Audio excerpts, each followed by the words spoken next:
Alright, here we go. Hello, ladies and gentlemen, and welcome to episode 58. Good lord. 58 episodes. What have I done with my life? Oh yeah, this awesome stuff. So, episode 58 of the Horsemen Podcast. First and foremost, it's me, Levi, joined by Ricky. Hello. And to help make the show that much more prettier, please welcome back Pixie. Good morning. Indeed, and already a couple of people in the chat. Formo, what's up? My old buddy Andy, Rocker Man, what's up, man? Like I said last night on Shadow Cold when I saw you in the chat, Andy, we need to hang out again. Maybe go to a show together later this year. That'd be badass. Do it. Do it now.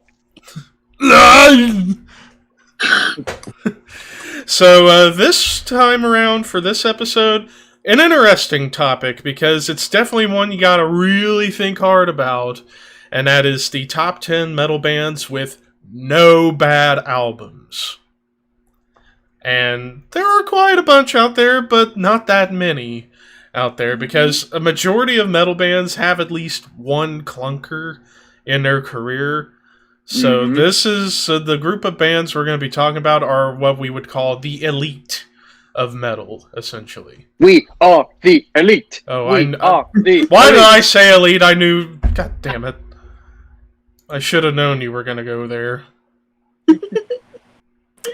So I figured a good place to kind of begin with this discussion is about, like, over the years in a band's history, it's like I said, the majority of metal bands have at least one, maybe at most two clunkers in their career.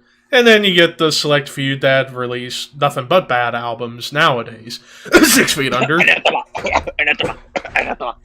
6 Feet Under. Machine Head. But so all these bands we're going to be talking about, like I said, are the big timers, the bands that each of us feel in a different way, given whatever band we're talking about. Every album goes from decent to classic. So even if they got weaker releases, they're still enjoyable to listen to. So, which is why, spoiler alert, I do not have Iron Maiden or Judas Priest on my list, mostly because with Maiden, Virtual Eleven's like the one album from their catalog I cannot really get into, where everything else, absolutely enjoy. Judas Priest, it's like, I don't think they necessarily have bad albums, but it's like a few, like Point of Entry to me and the Ripper Owens era, just not that memorable. So, there you go. So that's why, spoiler alert, no Priest or Maiden, or even Black Sabbath, because Sabbath, they had quite a few clunkers after the Dio era. And spoiler for me, I have two bands that I don't have on my list, or model mentions, but I wanted to mention them because they're going to be like, yeah. For me, it has to be both Metallica and Bathory. For Bathory, I've mentioned before, I've tried my best to get into Requiem. I've tried to get my best into Octagon. Something, my brain just doesn't connect to them. If you would ask me which ones do you prefer from Back to Octagon, I go for Requiem because at least Requiem has some good lyrics. But again, the fucking drumming sounds like fucking Oscar the Grouch. It does not go well with me. And then with Metallica, well, Saint Anger. They only had two good albums. Hush. And Metallica, well, Saint Anger, even though Saint Anger has gotten... It's aged well because of the mere fact that there are far worse albums out there than Saint Anger. And like I said, if anything, Saint Anger's the best bad album in comparison to some of the other ones. Probably the best bad album. Saint Anger has gone has redeemed himself somehow.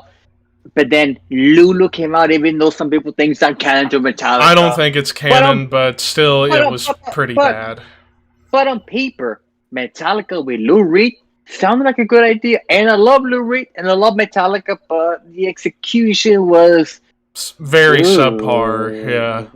So I just It want to just mention sounded those two like, bands. yeah, it just sounded like with Lulu, it just sounded like either Metallica shines or Lou Reed shines. It did not feel like they were working together at all.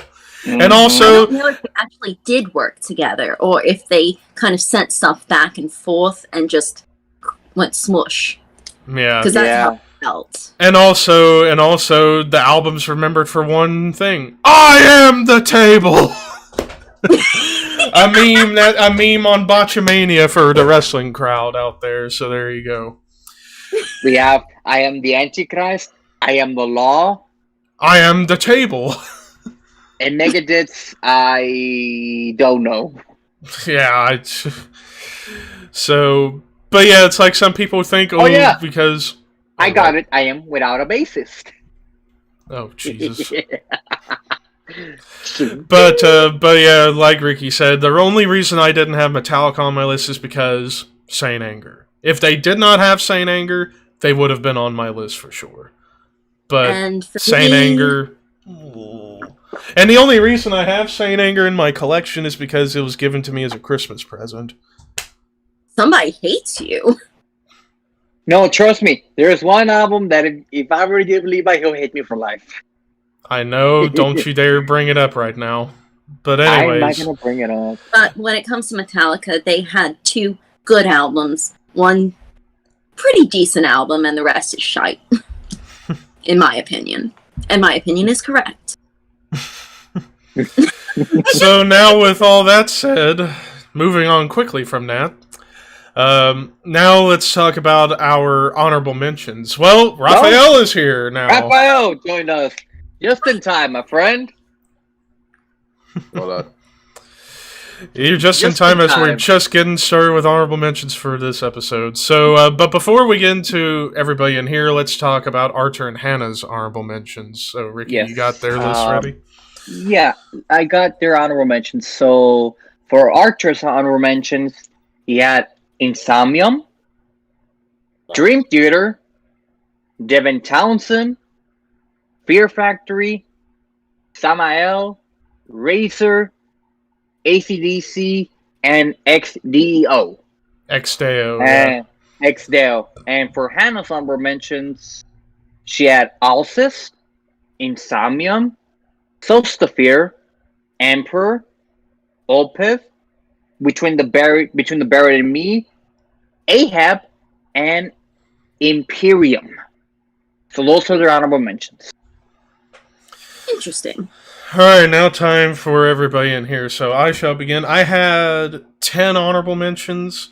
First up, a band that I am actually thinking about getting some albums from very soon, Typo Negative. I mean, Hey, that's on my list. I mean, Why not? yeah, because only 7 albums in a short run. Rest in peace, Peter Steele. But yeah, and every one of those albums were something different. You know, you start off with Slow, Deep, and Hard, where it felt more like a continuation of Peter's old band Carnivore, but with a bit of a gothic overtone on top. Then The Origin of the Feces, where it's a fake live album, where the crowd is the band and they're booing themselves. That's wonderful. It's like, you suck, you suck. Yeah, but we got your money, $15 American. Eat shit and die, you motherfuckers. That was a good one. Or the song I Know You're Fucking Someone Else, which was a reworked version of Unsuccessfully Coping with the Natural Beauty of Infidelity on Slow, Deep, and Hard. At the end, thanks for the memories, you fat ass bitch. It's just brilliant. A fake live album with a couple of originals and their cover of Paranoid by Black Sabbath, which sounds nothing like Sabbath until you read the lyrics. Like, really? This is Paranoid? Damn. But Damn. and then you get Bloody Kisses, which was their big breakthrough, where the gothic doomy stuff started to come all the way through. Black Number 1, Christian Woman, the cover of Summer Breeze, and then October Rust, where it got even more dark, and then World Coming Down. Holy shit! You want to talk about bleakness? Then Life Is Killing Me, and then Dead Again, where it kind of went back to the punky side. And yeah, so all 7 Typo albums were great in their own right, and it's a shame that they're no longer with us since Peter's been gone for 11 years. Next up, a band near and dear to my heart, Asphyx. You know, you look at all of their albums, you go back to their first one, The Rack, classic debut in death metal, death doom, whatever you want to say. Last One on Earth, the greatest death doom album of all time. Self-titled album, very underrated, yet very good. God Cries, maybe the weakest one, but it was still solid. Even though that was more death metal oriented, then On the Wings of Inferno was also underrated. But the Martin Van Drunen comeback era since 2009 to present day, Death the Brutal Way, Death Hammer, Incoming Death, and their most recent album, Necrosaurus, they just get better and better as they go along, and I can't wait to hear what they got under their sleeve next. Next up, only 3 albums, but all 3 of them were fantastic. Possessed.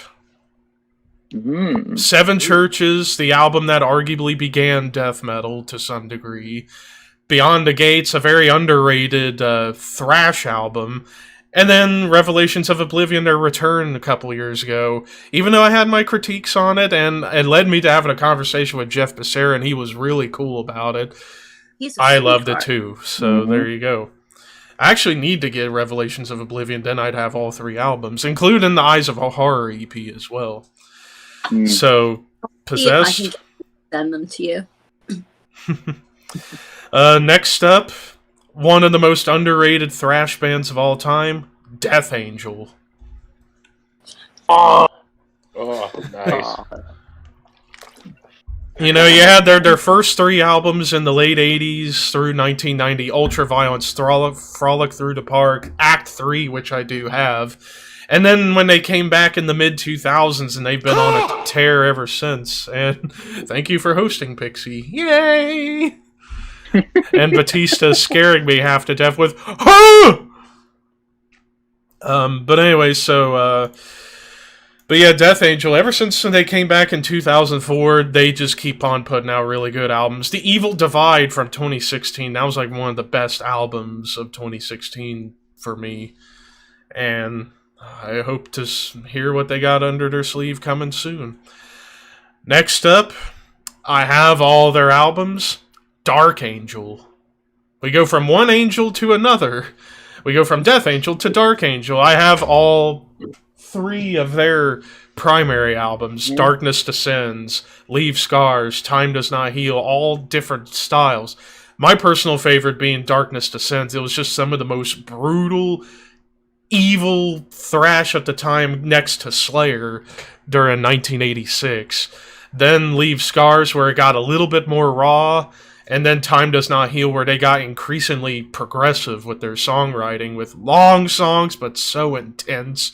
And also, to describe Dark Angel with one name, Gene Hoglan.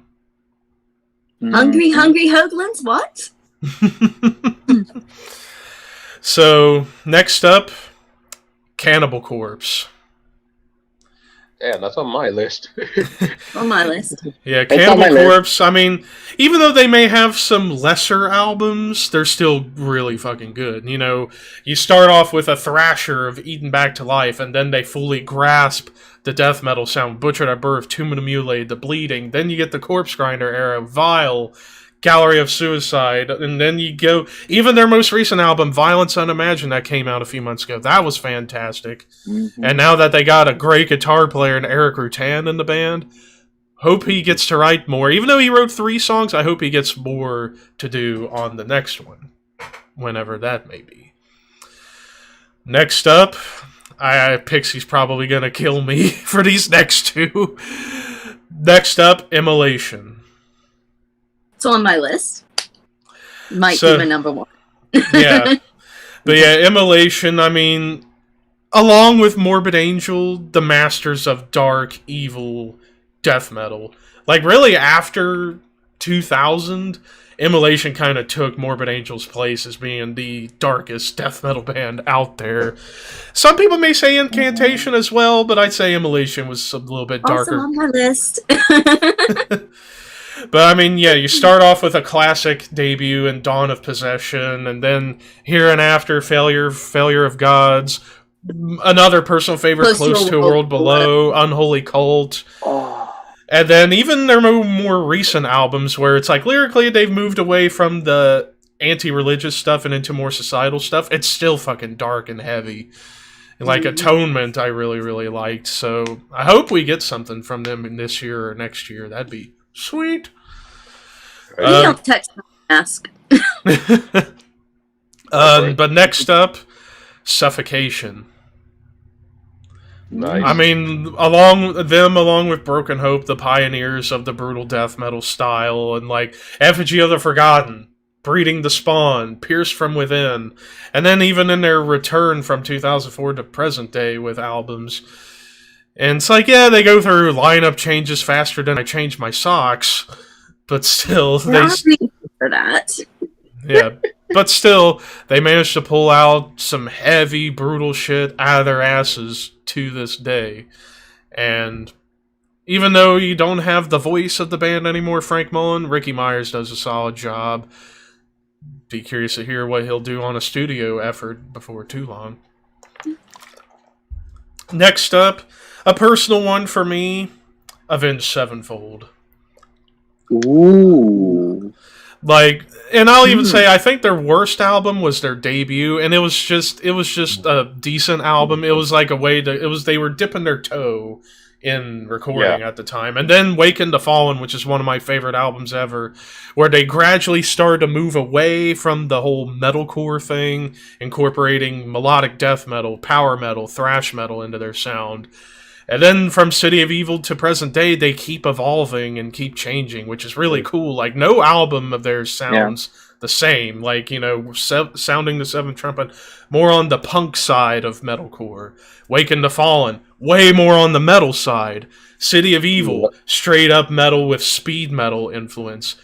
The White Album, as I call, where they get a bit avant-garde and a little more experimental. Nightmare, total fucking bleakness.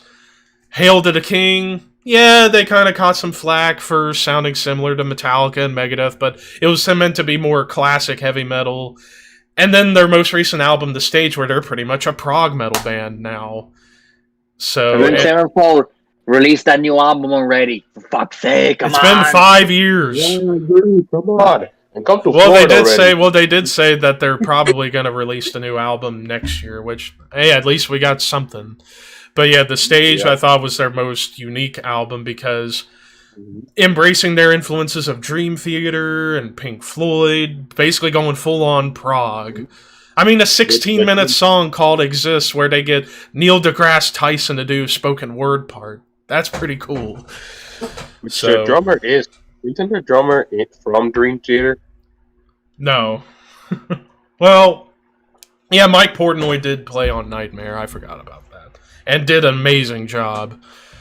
But I do love their current drummer, Brooks Wackerman, who played in Bad Religion and Glenn Tipton's solo band Suicidal at one point.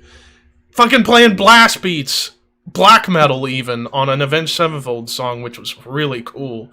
Kind of like that song I'm just thinking of with the black metal influence, I forget what it was called, something Paradox, where there's a section where he's playing like Emperor-style blast beats. It kind of reminded me of Emperor a little bit, but just with clean vocals on top. But anyways, and then the final band in my honorable mentions, and I know Hannah has it on her list, Gojira. Forgot about Gojira. I mean, one of the... I've heard them. Wow. A band from France. But I liked them. You never Really did. good. Yeah. Yeah, I think all their... I haven't got to listen to their new album yet, Fortitude, but I will get to it eventually. It's a good album. I will get to it eventually, but I mean, like, you started off with their first album, which I forget the name of off the top of my head, but then you get The Link, which was even heavier, and then From Mars to Sirius, to me, their masterpiece, where it's like they take the best bits of prog, groove metal, and death metal, throw them all into a package, and you get Gojira. They're kind of like what Meshuggah would be if they weren't using 7 8-string guitars. Okay, I hate Meshuggah, so I probably would not like Gojira, in other words. I think you would like Gojira a whole lot more. Yeah. For sure. Because I truly hate them. Yeah, I mean, the only difference, well, not the only difference. I'd say the big difference between Meshuggah and Gojira is, like I said, they don't have 7 8-string guitars. They play just 6 strings. And really, the only similarities is in, like, the kick drum rhythm patterns. That's really it. Okay. Like, everything else, they're way more melodic, way more atmospheric. Yeah, it's the drums. Yeah, that's really the only kinship, really, between the two is the drums, but even at that. But yeah, and then The Way of All Flesh, and then Le Font Sauvage, which was my second favorite.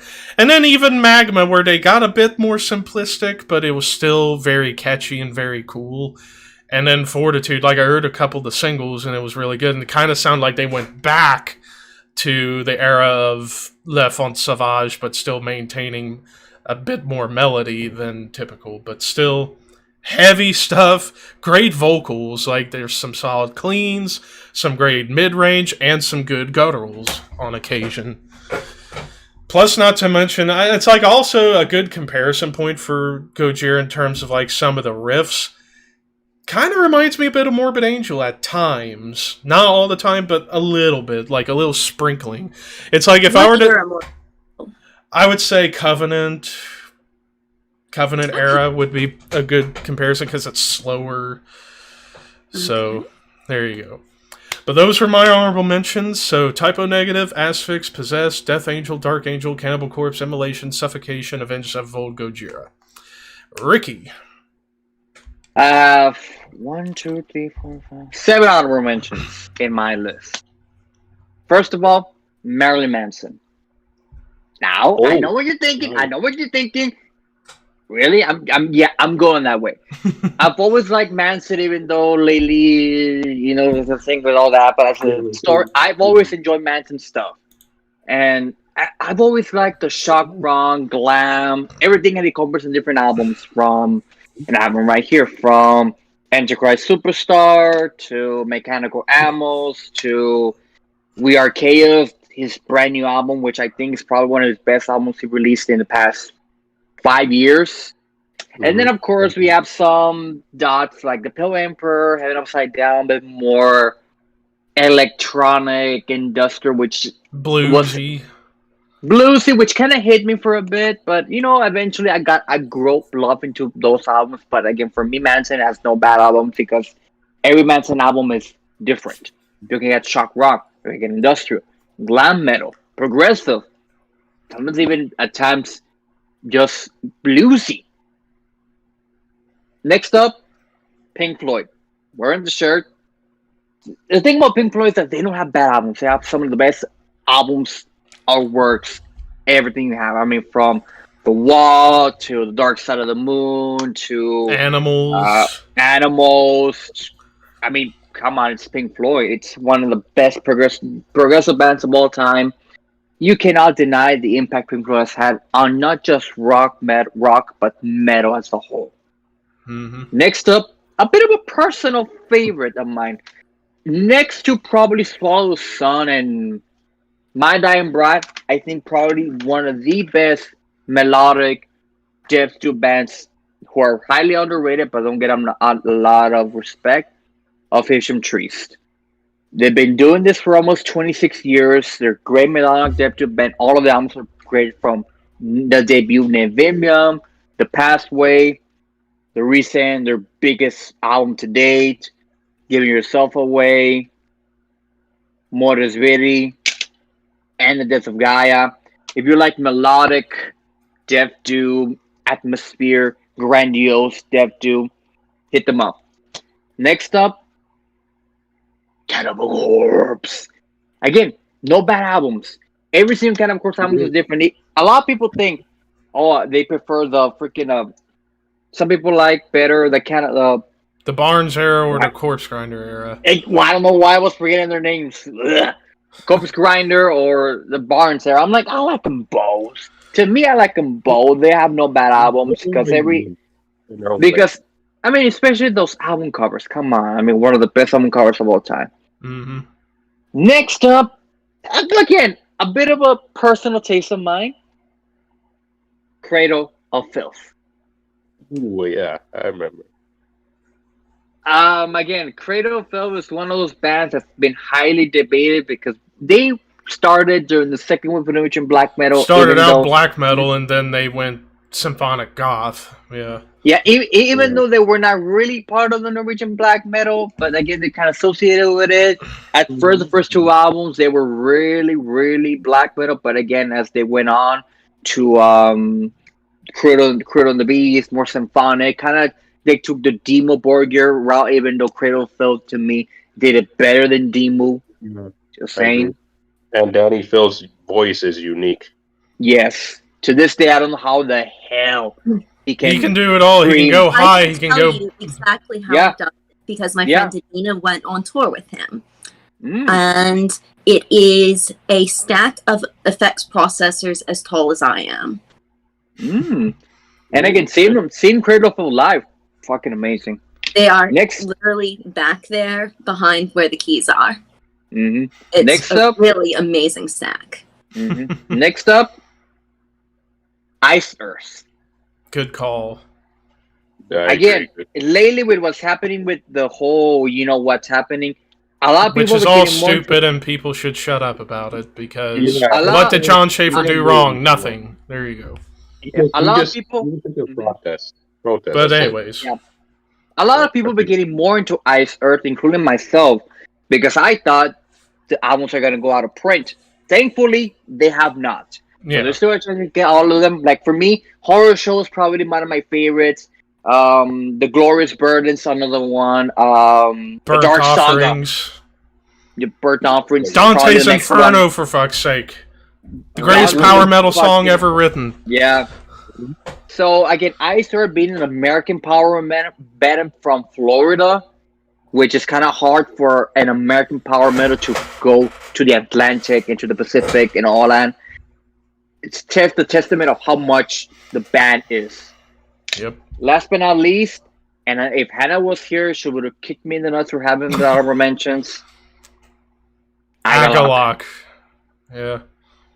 Yeah, I mean, the Mantle, the White EP, Hail Folklore, Ashes Against the Grain. They're all amazing albums. Great, folky, black, atmospheric. Doom, prog. They're basically everything. They're just brilliant. Everything. Yeah, they're just brilliant. And again, it was hard to put them in the honorable mentions, but God, for fuck's sake, get some Agalok in your life. That's it. Those are our honorable mentions. Pixie. Okay. In terms of my honorable mentions, it's a kind of odd group. I guess I'll just start. Cynic. Yes. Just absolutely brilliant. They didn't release very much, but every single song is incredible. Yeah, rest in peace, Sean Reinert and Sean Malone. Next is Demilich. Nice. Again, a band that has not released very much at all, and as a result, everything is perfection. And then Bathory, because there is not an album of them that I don't like. And my criteria... Oh, Ricky's feeling like, oh, damn it, why did I know this was going to happen? I love them, and I have since I was a little kid. I was 10. I know, and I've said this many times. I don't hate them with a passion, both Requiem and Octagon.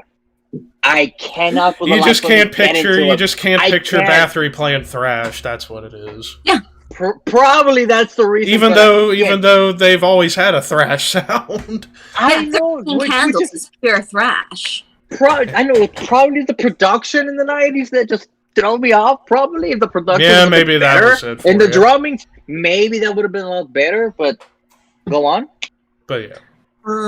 Next, I have Plasmatics. Ooh, another good call. They almost made it into my top 10. Wow. Wendy O. Williams has been one of my heroes since I was a kid again, and I love their music. They have that kind of thrashy punk sound, and that Motorhead-esque sound. Exact, and it's just divine. And by the way, Butcher Babies, you're welcome for the idea of putting duct tape on, or electric tape on your nipples, because Wendy O. Williams did that first. Yeah. And Bess. Yeah. When she killed herself, that was a blow. Although she tried before very seriously, and it was inevitable, but it was still shaking. Next, I have Suffocation.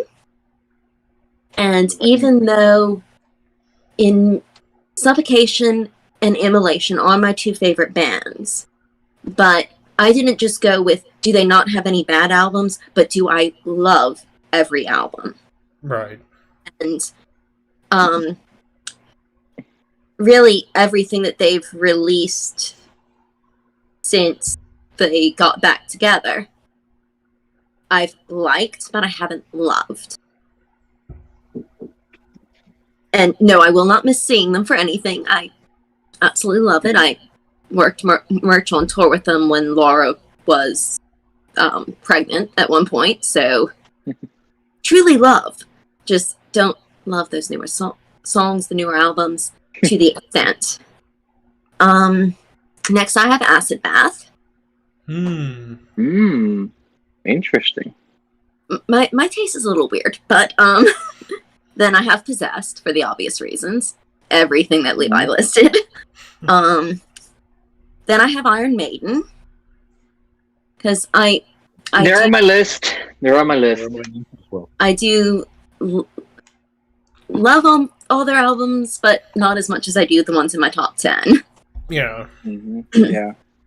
Then I have Vomitory. Because they have done nothing wrong at all, ever. Blood Rupture, probably my favorite from them. Then the oddest one on my list, which probably everybody will disagree with me for, Profanatica.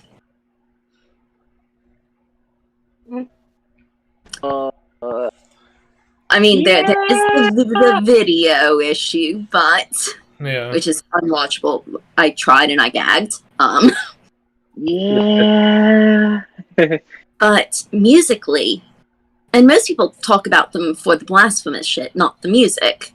I love their music a lot. Then I have Deceased. King just... And Vital Remains. Yes. I agree with that one. And the last one is Pessimist. It's a little eclectic, but... Alright, Raphael. Let me see how many I have. I like how we just see Raphael's blank stare the whole time because his camera's frozen. but at least we can hear him. So that's a good thing. That's all.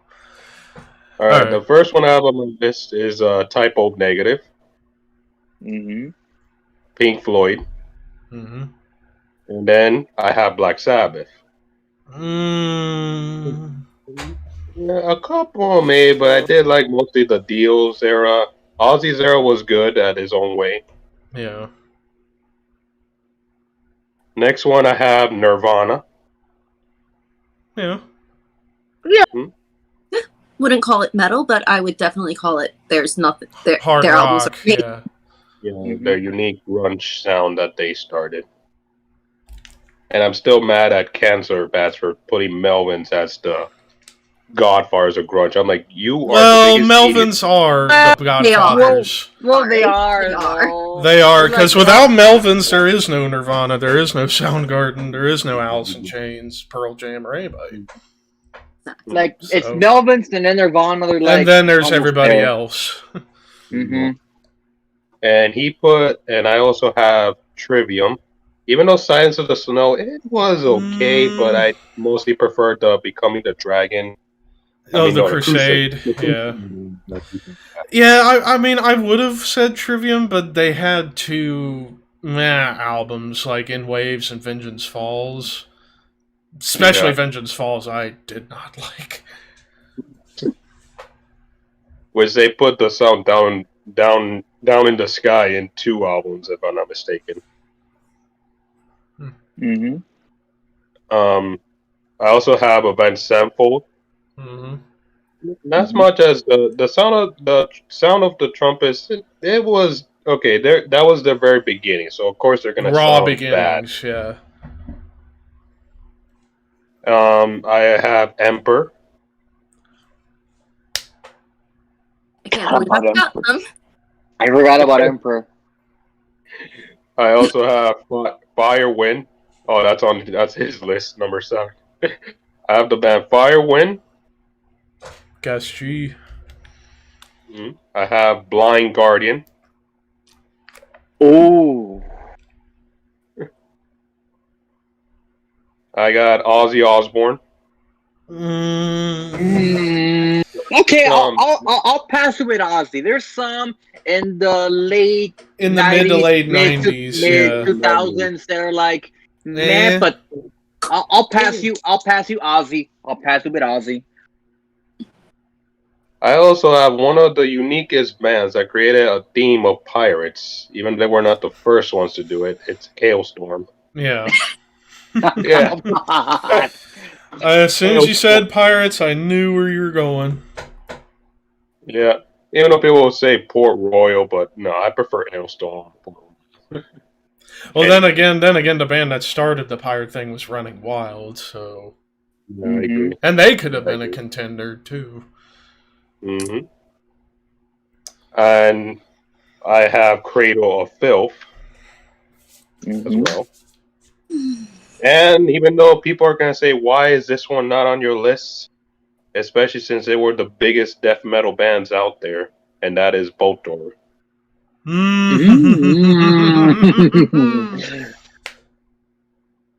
On his number 4. And that's it. That's all. That's my honorable mentions. And now that you mentioned Emperor, Raphael, Dissection, honorable mention. I forgot Dissection. Dissection, yeah. Alright, so... Odd remixes. They had an album of remixes that I did not like. Oh, yeah, the special edition of Storm of the Lightsbane that had 2 versions. And there's a 3rd version that hasn't been released yet. And and Dan Swana hopes it never comes out. I'm sure it's not awful. As much as I love Storm of the Light Spain. Yeah, I preferred the first disc where it was the proper mix. Yeah. Yeah. I love Storm of the Light Spain next to probably the Somber Lane. And the 3rd album, it's still I mean, 3 albums in the discography, kind of like Possessed. But they were all great in their own different way. Yeah. I was gonna add Pantera, but since I didn't like the Terry Glaze era, the 80s, even though power metal, power metal was great. Power metal was great, and then the rest of their career they just kept going and going and going. Yeah, I mean, in terms of Pantera, from power metal on, yes, but before power metal, now here's the question: have y'all heard Razor White? No. That's Phil's glam band before Pantera. Huh. And it is hilarious. I was over at a friend's house back home in New Orleans, and for some reason Phil called, and we were playing Razor White and just being goofy because it's god-awful. And he was like, "What is that shit you're listening to?" And it was his own fucking band. Wow. I have some very interesting Phil stories, needless to say. Anyway. So now it's time for the actual top 10s, but before everybody else, let's listen to what Arthur and Hannah had on their list. So for Hannah's top 10, she had number 10, Dai Caraflaque, which, she got me into them, of course. Number 9, Mastodon. Number 8, Bib Migwa. Number 7, Gojira. Number 6, The Ruins of Everest. Number 5, Rammstein. Of Number course. 4, a tie between Agalok and Kawan.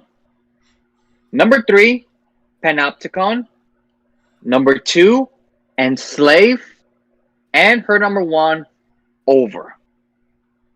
And with Nice. Archer's list, let me go all the way back. He had number 10, Alice Cooper. Damn you. Doesn't matter. Number 9, Saxon. Number 8, Nile. Yes. Number Oh, I 7, Amon Well, Amar. except for one. Number 6, Encepherium. Number 5, Queen. Which I forgot about Queen. Oh, Mm, Dude, I was gonna add them. Number I'll just go- 4, Motorhead. Number 3, Death. Number 2, Rammstein. And number 1, Bolt Thrower. all right. Well, I've been killed on this day. I'll get to it. I see clearly. All right. Yeah. So, for what the hell? Pixie's Discord camera just went went to the pooper for a moment. There you Oh, go. there we go. off. There you go. was that my fault? No, I don't know what happened. No. Discord just being a total goof nut. Let me see if this looks better. There we go. There you go. There you go. Alrighty. Alright, so for my top 10, oh Jesus. It was hard. It was hard for me to come up with these 10 because, yeah. Starting off at number 10, I already know Pixie's going to disagree with me, but it's me. Number 10, Carcass. One song is ass. I disagree, but anyways, but it's like I look at... It's like I look... It's okay. Swan Song is okay, okay? I'm gonna get there. So you go back to the very beginning, completely night and day to what they are now. You know, you go starting off with Rika Putrefaction, where they invented the gore grind genre. Without Carcass, you would not hear bands like Impetigo, General Surgery, Regurgitate, Last Days of Humanity, even early Exhumed. You wouldn't have without Carcass. 100%. So, yeah, you had Reek. Then you have Symphonies of Sickness, where they pretty much became like, well, screw this grind stuff. Let's just go full-on death metal. Then you get Necroticism, where they get a bit proggy, and it's like the early beginnings of what would become melodic death metal. Then you get Hardwork, where it's like mellow death bands. This is where it came from, and it was done right. Swan Song, yeah, it was a little more rock and roll oriented, but I thought it was fun. Not the best, but it was fun. Definitely the weakest album for sure. But Surgical fucking Steel, holy shit. I've said many times, I think that's the best Carcass album because perfectly, it's like sits right in the middle of Necroticism and Hardwork. You know, it's like you get the melodies of Hardwork, the heaviness of Necroticism, and the lyrics of Necroticism because they're back to the gore stuff. And now we got a new album coming in 2 months, Torn Arteries, and it sounds like a continuation of Surgical Steel, you know, with the brutal lyrics, but the good combination of the heaviness and the melodic guitars. And I can't wait to hear how the rest of that album's going to sound, because if the Despicable EP, where they said those were songs that just barely missed the cut for the new album, and those songs were fucking amazing, we could be in for another phenomenal album, but 2 more months. And I pre-ordered it, and it'll be here. Same with me, I pre-ordered it. Yep. Go for it. So now number 9, probably the most consistent thrash band of all time in terms of their discography. And maybe the most underrated, even though they get plenty of love, they don't get enough credit. Overkill. Yeah. Yeah, I agree. You know, like... I agree, but I don't love every album at all. Me, green, killing machine. But you nailed it. But yeah, it's like the 80s. Amazing stuff in the 80s. Field of Fire, Taking Over, Under the Influence, and especially the Years of Decay. And then even Horoscope in 91 was great. And then, yeah, they kind of fell into the groove metal stuff, but they did it right without sacrificing. Take notes their old of that, sound. creator. That's how it was supposed to be done in the mid-90s. I agree. But also, stop comparing them to Avenged Sevenfold Symbol. Overkill came first. Avenged Sevenfold got it from Legend of Zelda, you freaking idiots. And that's why the mid-90s creator, I don't like that for shit. Even though I don't love care for creator, it either. Yeah. That, after Coma of Souls to Vibe Revolution, maybe to me, to that sucks. After Vibe Revolution on, hell yeah. Yeah. But, and then 2000s, they were going back and forth with the old school sound and keeping the mid-tempo stuff. Ironbound in 2010 to their last album in 2019, they've been on a fucking tear. Like, I would say Ironbound would be among one of their top 3 best albums. So heavy, so fast, and I love me some Bobby Blitz. That guy's voice has not aged at all. Mm-hmm. He still sounds exactly the same as he did back then, and God bless him for it. Number 8. There you go. Damn you, Barney Rubble. But my number 8, another personal one for me, and I wish people would quit calling this band a grunge band, Alice in Chains. I agree. They're not. They have some grunge, but not a lot. They're to me, people still they're call me heavy crazy. metal band. They're alternative metal. They're heavy metal because they're not compared to Pearl Jam, Soundgarden, and Nirvana, and even the Melvins. They were like the heaviest. Or if I'm gonna go crazier, but when you think about it, I call them a doom band because they're stoner man. They are. They play slow, and the lyrics fit in perfectly in line with a doom band. Death, drugs, depression. But they fit the bill. Crowbar is a doom band, and no. Well, Crowbar was definitely more punky, that's for sure. That's why they're labeled as sludge, because that's doom and punk together. But regardless, yeah, I mean, Facelift, an amazing debut. Dirt, one of the best albums of the 90s. Holy shit. Even the Tripod album might be, well, their second weakest, but it was still heavy as hell. Frogs, one of my favorite songs. And then when they came back in the late 2000s, and they've been on a roll ever since. Black Gives Way to Blue. The Devil Put Dinosaurs Here. And even Rainier Fog, their last album, I still think is their weakest, but was still really good. So there you go. Just when you think when you thought the band was there when Lady died, no, they're like, no, we're not going. We're keeping it going. And William Duvall, maybe not. And William Duvall's a great singer. He's no Lane, but Jerry Cantrell, holy shit, he can still go. Yeah, I mean, the shoes that Lane did, no one can fill them. But this is a perfect substitute for. I mean, come on, they're great albums. Mm-hmm. I agree. Number 7 was already spoiled. Emperor. I mean, the godfathers of the symphonic black metal genre. I mean, In the Nightside Eclipse, Anthems of the Welkin at Dusk, 9 Equilibrium, I think, was the third album, and then, what the fuck was the name of the fourth album? Doom Metallum. Prometheus. Prometheus, I believe that's what it was called. Yeah, all 4 of those albums, fantastic in their own right. Prometheus. Yeah, even though a lot of people hate Prometheus for some reason, I don't know why, but it's a great album, more proggy than anything they did, and it was kind of like a hint of what you would hear Ishan do with his solo stuff to some degree. And I want to say this: does Emperor really need to release a new album? No. Not really. No. It'd be cool if they did, though. It'd be cool, but I mean, Emperor has already solidified their career already. They don't need another album. It'd be awesome if they do another one, but I think it's perfect the way. I think it's better if they just go on tour. Yeah, they start going, especially here in the States, more American tour. I'll go. Yeah, I'm going for sure. I'm going. Moving on to number 6, One of the most divisive bands in all of metal, and I know why, but for me, I can't deny Tool. I just can't deny them. All 5 of their albums, Undertow, where they had that more alternative sound. Then you get Anima, where they push forward into the prog world.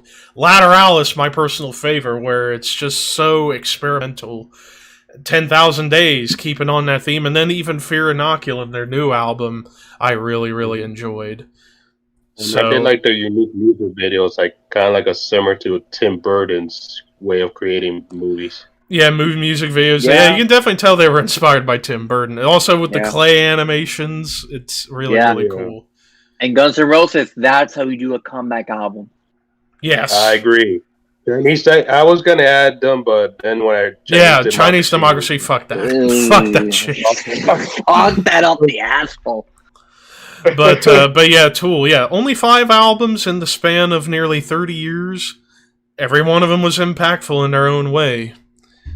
And also, Maynard James Keenan, one of the best singers. Danny Carey, one of the best drummers. And Adam Jones, I think, is an underrated guitarist. And then both the bass players, Paul D'Amour and Justin Chandler, very distinct bass tone that you hear in other bands, like Soen, for example. You hear that Tool bass tone and that stuff. And I always appreciate that. Now for my top 5. Oh, man. Number 5. I know I said Overkill might be the most consistent, but the thrash band, to me, that epitomizes no bad albums, Sodom. You look at their whole catalog, their whole history. You start off with a raw black metal album to an extent with Obsessed by Cruelty. Then they became pretty much straight up thrash. Well, they were always thrash, but the black metal influence was always present in the early days. Thank you, Venom, for doing that to them. But then Persecution Mania, the best album, in my opinion, from Sodom. I know a lot of people say Agent Orange, and it's up there. Agent Orange is fantastic. Better Off Dead, where they started to get a bit more melodic, but still keeping the rawness. Tapping the Vein, when they kind of brought in a bit of death metal, it sounded like a continuation of Agent Orange. Yeah, in the mid-90s, they got into the speed metal punk stuff, but I still loved it. Get What You Deserve was so raw, so Motorhead-inspired. Masquerade in Blood, a bit more groove and death metal in there, but it was still good. Till Death Do Us Unite, again, back to the punk stuff. But then from Code Red on through to the most recent album, Genesis 19, they just keep going. It's like kind of mirroring what Creator does now by incorporating a bit more melody, but still being evil sounding and heavy. M16. Enough said. Number 4, Bolt Thrower. There's no denying Bolt Thrower. You started out with In Battle There Is No Law, where there's a bit of grind in there. Realm of Chaos. Holy shit, what a heavy album that was. War Master gets better at the production. Fourth Crusade, my personal favorite, where it's very doom-laden. Mercenary, For Victory, Honor, Valor, Pride, and then especially their final album, Those Once Loyal. And what an album to end your career. Those Once Loyal, I would argue, is like in the top 3 Bolt Thrower albums. And they're no longer around. Even though we got Memoriam with Carl Willits, but it's just not quite the same as Bolt Thrower. And rest in peace, original drummer. Yeah, well, not original drummer, but their last drummer, Martin Kearns. Yeah, rest in peace. He started at the band at 15 years old. But yeah, Bolt Thrower, we miss you. Number 3, another personal one for me, Mastodon. I agree. I agree. I might leave on my list.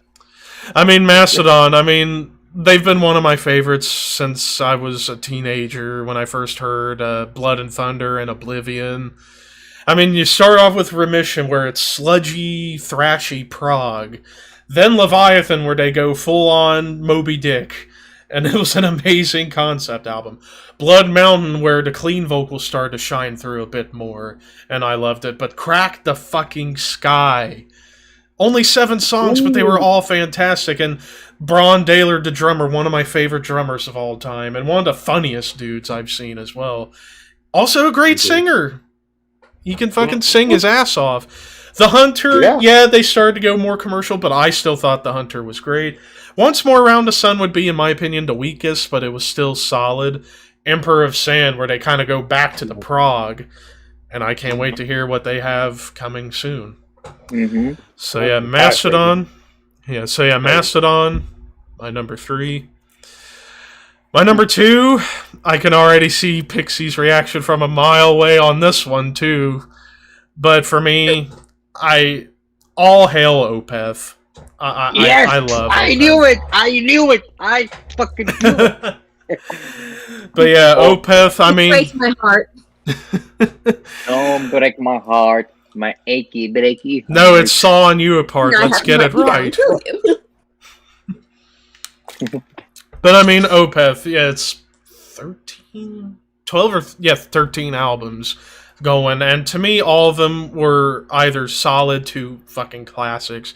I mean, Orchid and Morning Rise, the first two, where they kind of had a bit of a black metal influence on top of their prog death metal in terms of the production, because Dan Swano loved hearing things a bit more gritty. And then My Arms, Your Hearse. Oh my god. Brilliant. Yeah. Brilliant. Like that run of from My Arms Your Hearse through Watershed, that 10-year gap, everything was just outstanding. You know, My Arms Your Hearse, Still Life, Blackwater Park, Deliverance. Even when they went soft on Damnation, it didn't sacrifice what they truly were at the heart of it. Prog. Ghost Reveries, which I absolutely adore, and Watershed, the last of the death metal era. What a way to end that era. And then, yeah, Heritage to now with the more 70s prog stuff. I know it divides a lot of people because it's like, we want Michael to do growls. I love what they do now. Yeah, Heritage, definitely the weakest album, but it was still good. Not great, but good.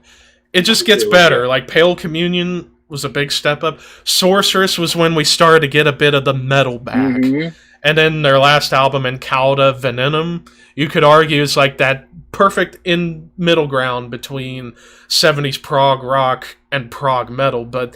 And after all, Opeth, they're a band that just does whatever the fuck they want. And you know what? Even if they try something weird, I'm still going to give them props because they tried. Mm-hmm. Yeah, I agree. But say my odd little thing about Opeth. I understand why you may not be into them as much because they kept getting shoved down your throat. Same with Dimmu. Well, there was a huge thing back in the mid-late 90s where basically Opeth was the band that the goth girls who wanted to fuck pretty long-haired metal boys would claim to love, even though they were not into any other metal because it was so somehow girl accessible. I don't really understand. I never figured that either. But it just was.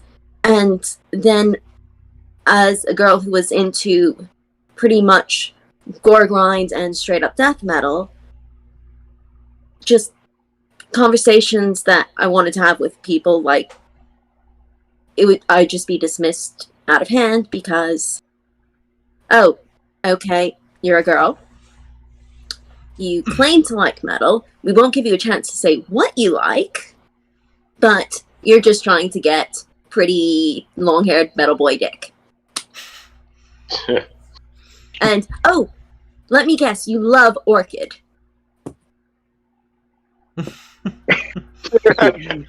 I was going to say that you could make the same argument for Typo Negative, but Typo Negative is more passable. Typo Negative is goth.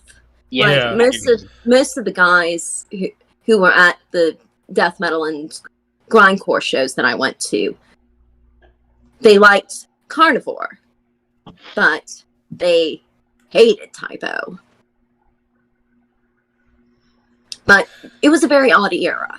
It really was. Yeah, because I would never consider Opeth. Yeah, I would not consider Opeth goth at all. Yeah, me neither. It's not. I'm not saying it was. Yeah. It was the band that the goth girls used to get metal cock. Yeah. Which that's like why Opeth? Opeth would not fit that bill at all. I mean,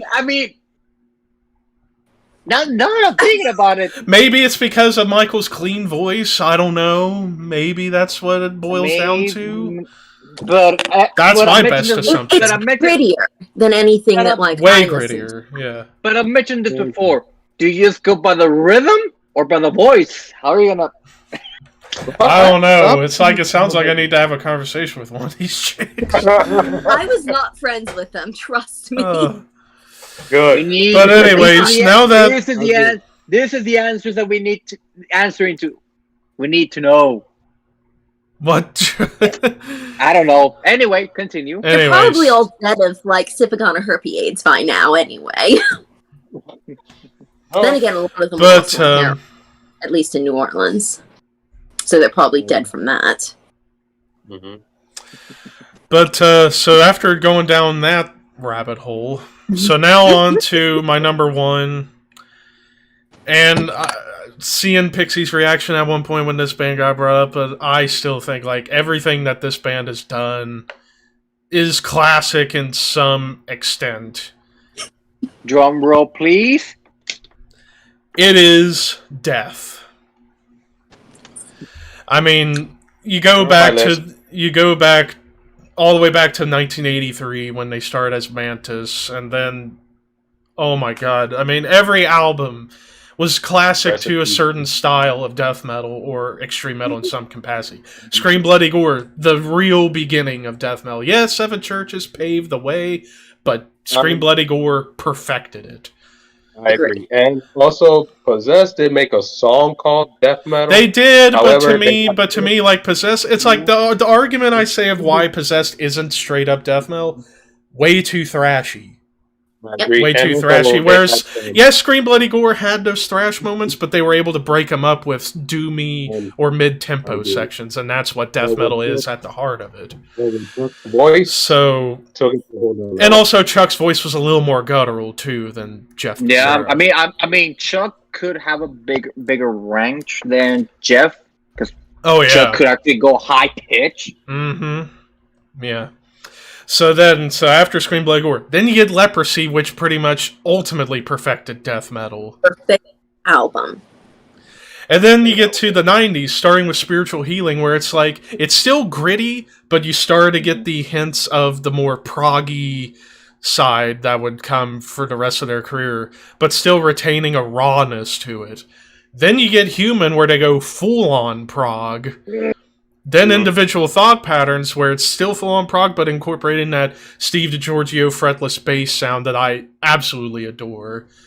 Symbolic, in my opinion, up there with Edge of Sanity Crimson and Opeth Blackwater Park as the best prog death metal album of all time. And then you end off with another great album in Sound of Perseverance, their most experimental album. And I didn't like Sound. That's the reason why they cannot be, even though their early stuff up to that. But and I'll even say like that, and it's like whenever I'm ranking death albums, it changes all over the place. There'd be times where Sound would be in the top 5, then it would be towards the back, because I just love Death so much. It's just so hard. Mm-hmm.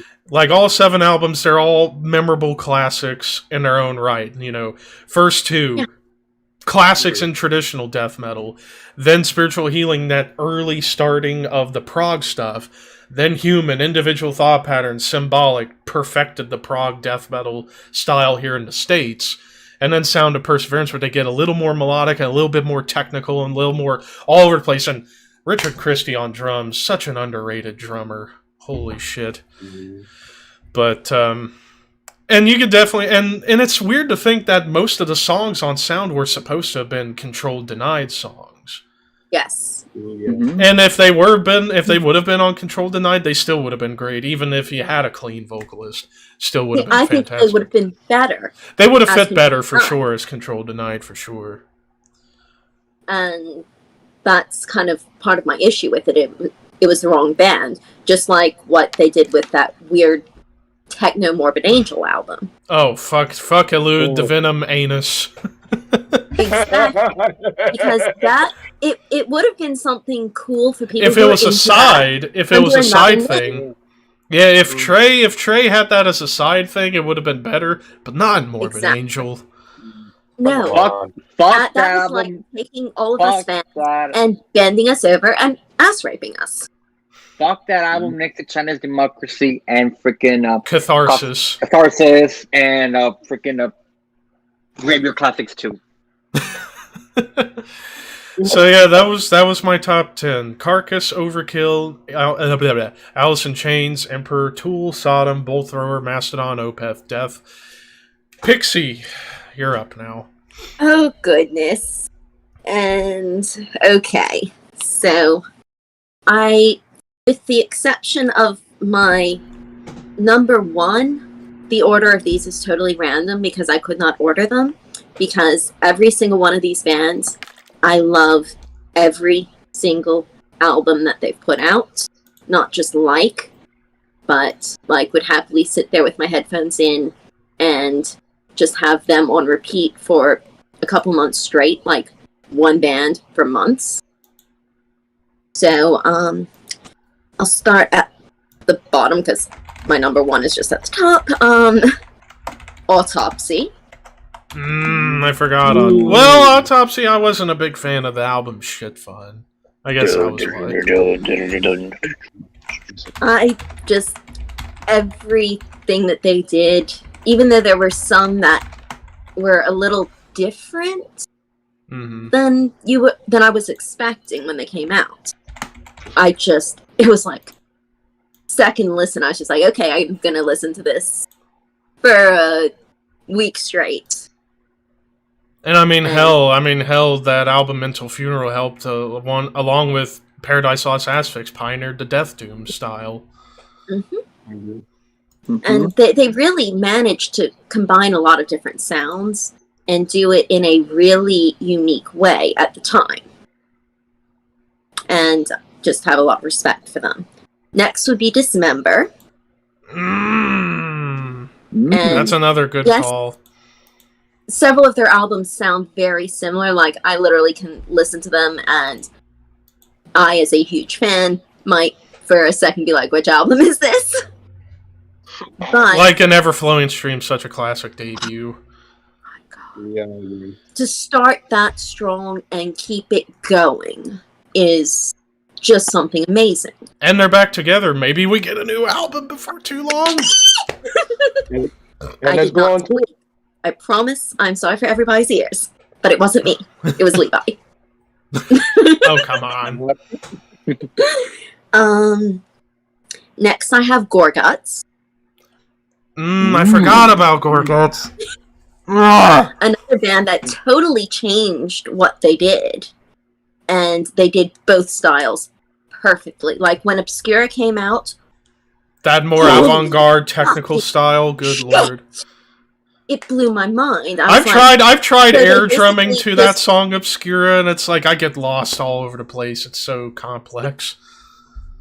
It's like they took the absolute best of Cynic and Atheist and made it so much heavier and more experimental. And wacky. It was... When that album came out, I bought it on cassette and CD. Because one of our cars that I got to drive a lot only had a tape deck, and the other had a CD player. And instead of just dubbing, I wanted 2 real copies of it. Because it was... And I loved their earlier stuff where it was very... more straightforward. But for that to come out, and in the time that it did, it was just like this breath of fresh air of, whoa! I was not expecting that, especially not from them. Then I have Lawnmower Death. I'm silly. That is a silly pick, but I can see why. They are a goofy band, for sure. And Billy is actually very oddly technical. Are they the silliest thrash band ever to exist? I mean, should Ska One Thrash of them, yes. singing about lawnmowers and satanic lawnmowers at that. Should that be a thing? Satan's trampoline. Seven Start to the Apocalyptic Lawnmower, Flying Killer Cobs from Planet Bob. It's just Cobbling with Death meets Mrs. Smelly Mo. I freaking adore them. They make me laugh. They are actually good musicians, which you don't really get that with their first two albums, but with Billy, you're like, oh, holy shit. These silly little boys are actually brilliant. I guess you could call Billy the Kid. Oh boy, yeah. That and their cover of Kim Wilde's Kids in America, and the fact that they actually play live with her, that's cool. Mm-hmm. Okay, next I have Pestilence. Another band that has changed very much. They did some very different things over the years, and Fears was one of the things that influenced me the most in my first band. I was basically trying to mix Suffocation's like Effigy and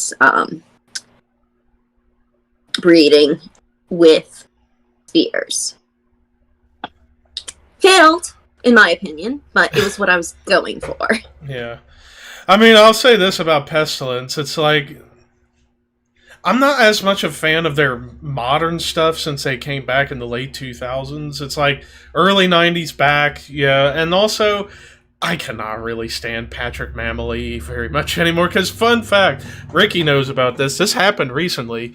One of my favorite channels to watch on YouTube, Quest for Metal, he did a ranking of his own ranking of Pestilence albums. And Patrick Mamely goes on Facebook saying, what, personal feeling over real analysis? You need to do better, dude. It's like, it's his opinion! Come on! I agree. And apparently, I found out too that one of the big reasons why Martin Van Drunen left was because he couldn't stand to be around Patrick because of his attitude. Yes, so it's like, well, there you go.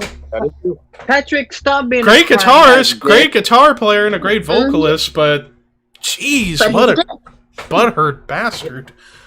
What a douchebag. And a lot of it is his ego. Yeah. His ego. Mm-hmm. I don't know what happened to him, because to hear my Patrick talk about it, something happened to him in the mid-late 90s where he just decided that his shit didn't stink. Maybe the same thing happened to Machine Head. Maybe yes. The same oh my god. Rob Flynn's way worse than that. You know what? And you know what, real quick, like, since you opened up that door real quick, just so I could get on, just to say it every time. Fuck you, Rob Flynn, you SJW motherfucker. Go fuck yourself. Rotten hell, you piece of shit. Anyways, moving on. I think the problem is just like most celebrities, even though our music is like underground, and back then it was like mainstream, but celebrities have this problem that they just let fame, fortune get inside their heads. And Pestilence wasn't even that famous, really. No, even at the height of death metal, it was so underground. Yeah. I don't know. I guess they just got so much attention, even if it's underground. They just let the fame get to their head.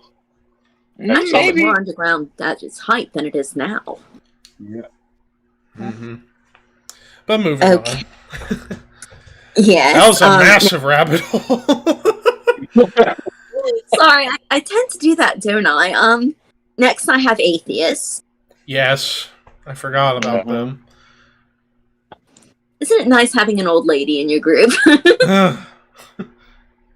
You're not old, come on. I'm almost twice your age, kid. Not really.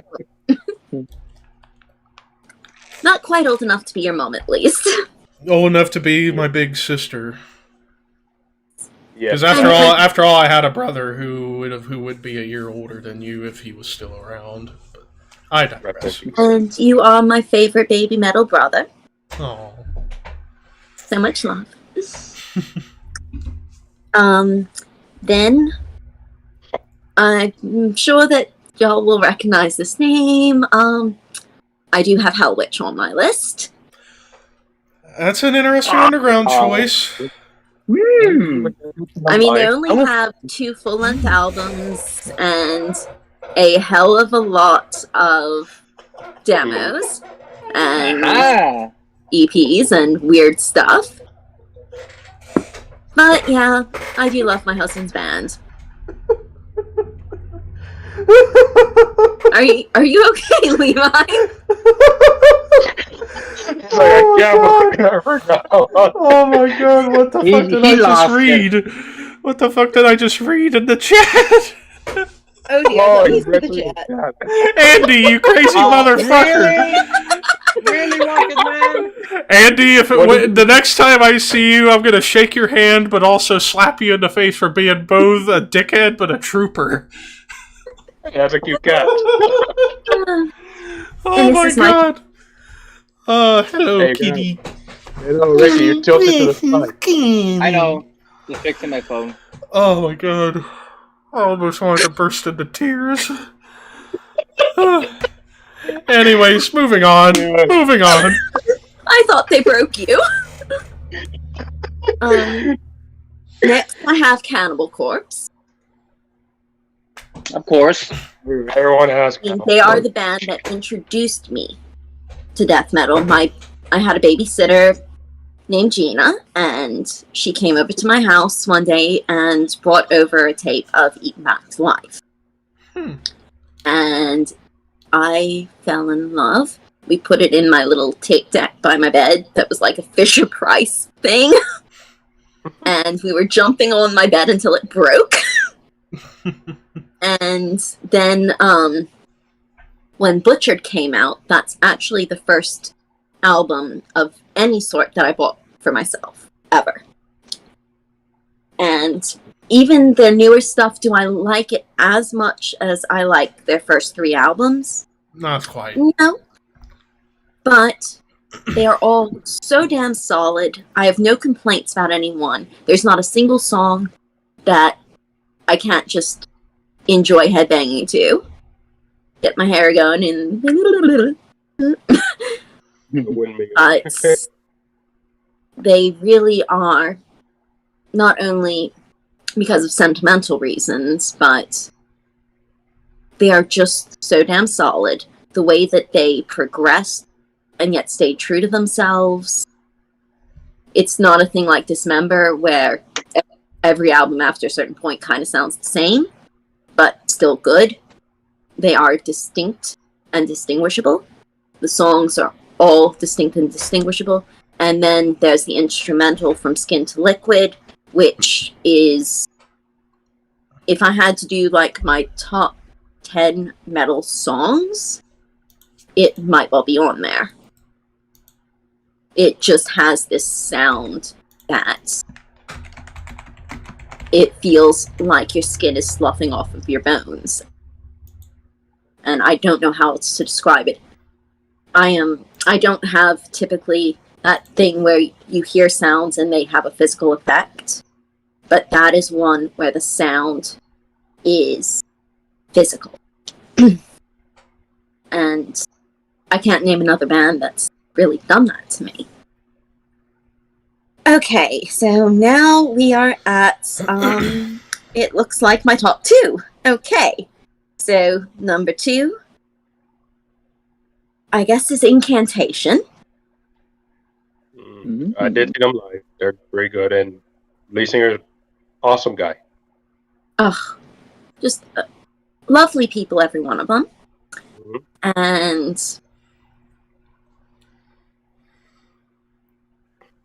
I love how some of their albums are just so dark and doomy, and then some are so just driving death metal, and with still some sort of an odd dark doom feel. It's just, again, a very unique band. And they have so many albums.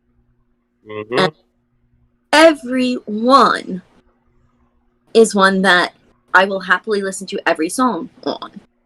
Mhm. And that's so hard for me to find. And it won't disappoint you at all. Mhm. They could come out with another album like tomorrow, and then one a week from then, and then one a week from then, and I can tell you, it will all be awesome. I'm gonna see it when they come here again to see them live again, because they were just amazing performance when I saw them live. It's they are also one of the best live bands, no question. And then my last one is also my favorite live band. The second tattoo I ever got. It's Immolation. No surprise there. They are absolute perfection. For every single reason that Levi said as to why they were in his honorable mentions, to me, they are the perfect evil sounding, dark as hell, yet heavy as fuck. I agree. Perfect blend of death metal and just darkness. And I don't mean like the goth concept of darkness. I mean pure evil. Yes. And I think having grown up Catholic and everything, I really related to a lot of their early lyrical content.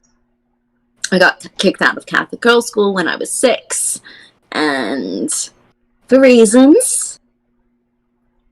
And it just was feelings that I've had and thoughts that I've had and the places that I went mentally as a result of that upbringing.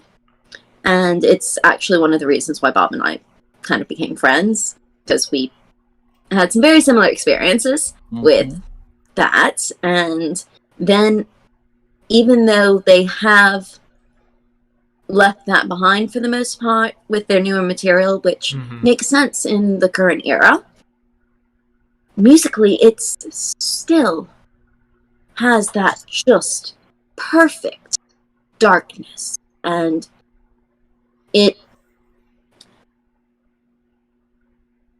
I thought like Morbid Angel and them were the two evilest sounding bands I knew. And Domination has like 3 songs on it that I really love, but I don't like the album itself, and everything after that from Morbid Angel kind of I could throw in a trash can and be perfectly happy. Although their first 2 albums and the demos are my heart. So don't get me wrong on that. But Immolation has kept that just perfect evil sound for most of my life. I mean, the early demos, the 87 is not quite as good back when they went by Rigor Mortis. But then the next demo, it's like, okay, this is happiness, this is love, this is beautiful, this is pure evil. And another band where the death demos, back when they had Cam Lee on vocals, back when Infernal Death had the real lyrics, we praise Satan, Prince of Darkness, thrash your body to Infernal Death. So awesome! Why the fuck did he change them for Scream Bloody Gore? I will never understand. I do not like that. But that's another band where the demos are just like, oh, wow. And I don't know. Should probably do a demos list. Which we did. Yeah, we actually did do an episode for demos. Okay, might need to well, maybe I could just do that at some point, because do that with Patrick, because he was actually around and a part of the scene when all of the demos were coming out, and he was tape trading with all the bands and everything, so that could be fun. And he's the asshole elitist prick who's like, only demos are real. Oh. Yeah. At some I occasions. think I'm a bit of a jerk with my opinions. But he's on another level with it. Yeah, he's like an extremist. Oh, please. He just always gets disappointed by the album that comes out after the demos. He's like, the demo was perfect. Why did they change it? It happens. He's old, too. When you get old, you're like, get off my lawn. Get off my lawn, you little whippersnappers. Jackass. Back here. Hey, jackass, you best get your ass off my lawn, or I will put you in a pile driver, and I'll break your neck and then shoot you, you jackass. Just like I did that egg-sucking dog, Dusty Road. Somebody clip that. Damn Please. you, damn you, Scott! Otherwise I Damn you, Scott! You have infected me. All right, Ricky, you're up. All right. My number 10. I'm going to go with Handel's number 1. Over. The thing about Over is that the first 3 albums, even though a lot of people say, oh, they're black metal. They're not really black metal. They're black influenced, but more black and folk metal. Black and folk metal. And as they moved on, it became more this poppier electronic side, which led into the Attack of the Julius Caesar, which is a phenomenal album. And then this right here, this Flowers of Evil, which got me into the band, made me go back into the band and listen to everything else. And talk about one of those bands that have changed their sound as time goes on, has done it drastically, but it worked for them. Which is, if you ever do like a top 10 bands that change your sound for the good, Over will be on the top. My number 9. We brought up a lot of typo negatives, but there's one band I'm gonna bring out right now, which is the counterpart to typo negative, and that is him. I was thinking you were going to say Carnivore, like a good boy. Well, like I said, him to me has no bad albums. From I agree with that. Greatest Love Songs to Razor Blade Romance to Deep Shadows to Love Metal to Dark Light to Venice Moonum to the other 2 albums that I can't remember the name of. They always stay consistent with Gothic Doom metal. I think you forgot Venus. I think they have an album called Venus. Yeah, Venus. Yeah, that's good. I can't remember the name of the album right now. But again, they always stay consistent with what they know, even though you can make the argument that him was one of the bands that the goth girls would want some long hair metal cock. Yeah, I would admit it. If there was a band, if there was a band you want that, him would be the band to get some of that. But as time moved on, they moved a bit from the gothic death, a bit more commercial, more alternative sound. Yeah. Yes, but again, they have no bad albums. I love all the albums to death, to the point that I worship them like gods. And eventually, I know Ville Valo might release something this year or the end of next year. Which, come on, release it already, Ville Valo, for fuck's sake, please. But anyway, my number 8. And a bit of an odd choice. X-Japan. That is an interesting choice. Rusty Nails. All of the X-Japan albums are way different because they're beat, melodic, power metal, glam, blast beats just everywhere, from Vanishing Moon to The Blue Moon to Jealousy to my personal favorite, Art Alive, which is a 30-minute masterpiece, to Dahlia, which is a great album. Even the singles that came out at the very end of their career, from the Saw movie, from Saw 4 was a great single, to Jade, and all their albums are just, to me, perfection, because you get the different sides from Japan and what the Japanese scene in the 90s was, and to some extent it still is, because Japan, next to Loudness, are probably the biggest bands that came out of Japan. And some people say baby metal's like way down here. Japan Loudness are like Exactly. I mean, even though I like, They're highly entertaining. even though I like baby metal times, they're like baby metal's down here. Japan are like way up here. Way up there. They're next to Sai from Japan too. Who? Sai. Yeah, Sai's also from Japan. Yeah, and Jiren Grey. Now remember, and the Japanese version of Sabat. I forgot about them too. Yes. Mm-hmm. My number 7, Insomnium, melodic death metal masters. Everything about them is great. From, of course, Hard Like a Grave, which got me into the band, to freaking Winter's Gate and all those albums. They have something. I think Shadows of a Dying Sun. Yes, Shadows of before that. Yes, and especially the new EP that's coming out this year. Something about Insomnium that you can almost confuse them into me, since they're from Finland, a bit Finnish. I can confuse sometimes with Death Doom, but again, they have so much that they bring to the table that I just love and something to that. They have no bad albums. Number 6, and Levi, you're gonna be happy about this. Opeth. You already mentioned what Opeth does, so I'm not gonna bring it up. So I'm just gonna move on. Now we're up to the top 5. Number 5, everyone's favorite German band, Rammstein. Of course.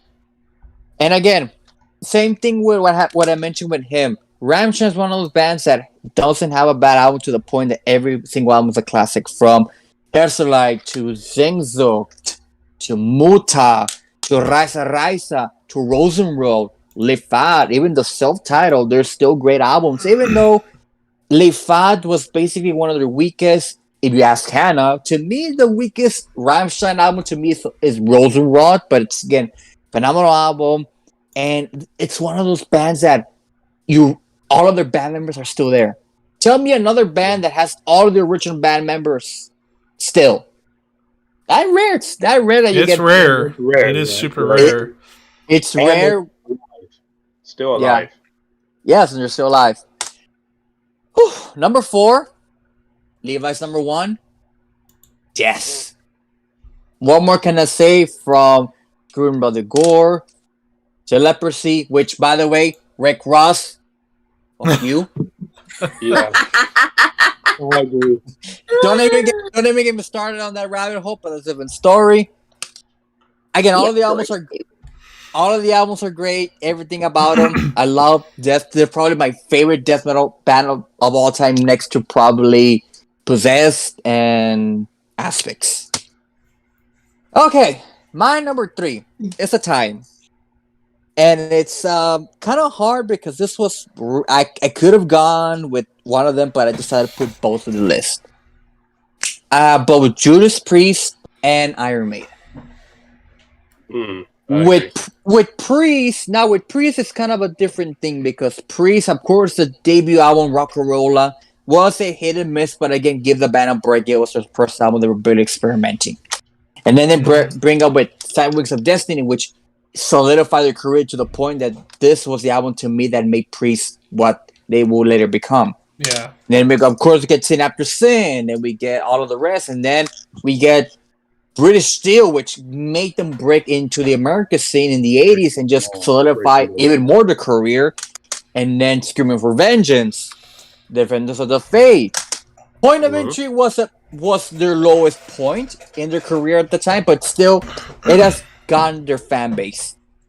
Then, of course, Defenders of the Faith came out, great album. Turbo, as aged well, has become a guilty pleasure here on the show because it's We are your turbo lover. Perfect song to have in Gran Turismo 3 soundtrack. There you go. Yes. And then, ram it down, bit of a letdown, but still kick balls. The Painkiller. Killer. But Yes. Painkiller. Didn't Def make a cover? Yeah, song, they covered Painkiller? Painkiller on Sound of yes. Perseverance.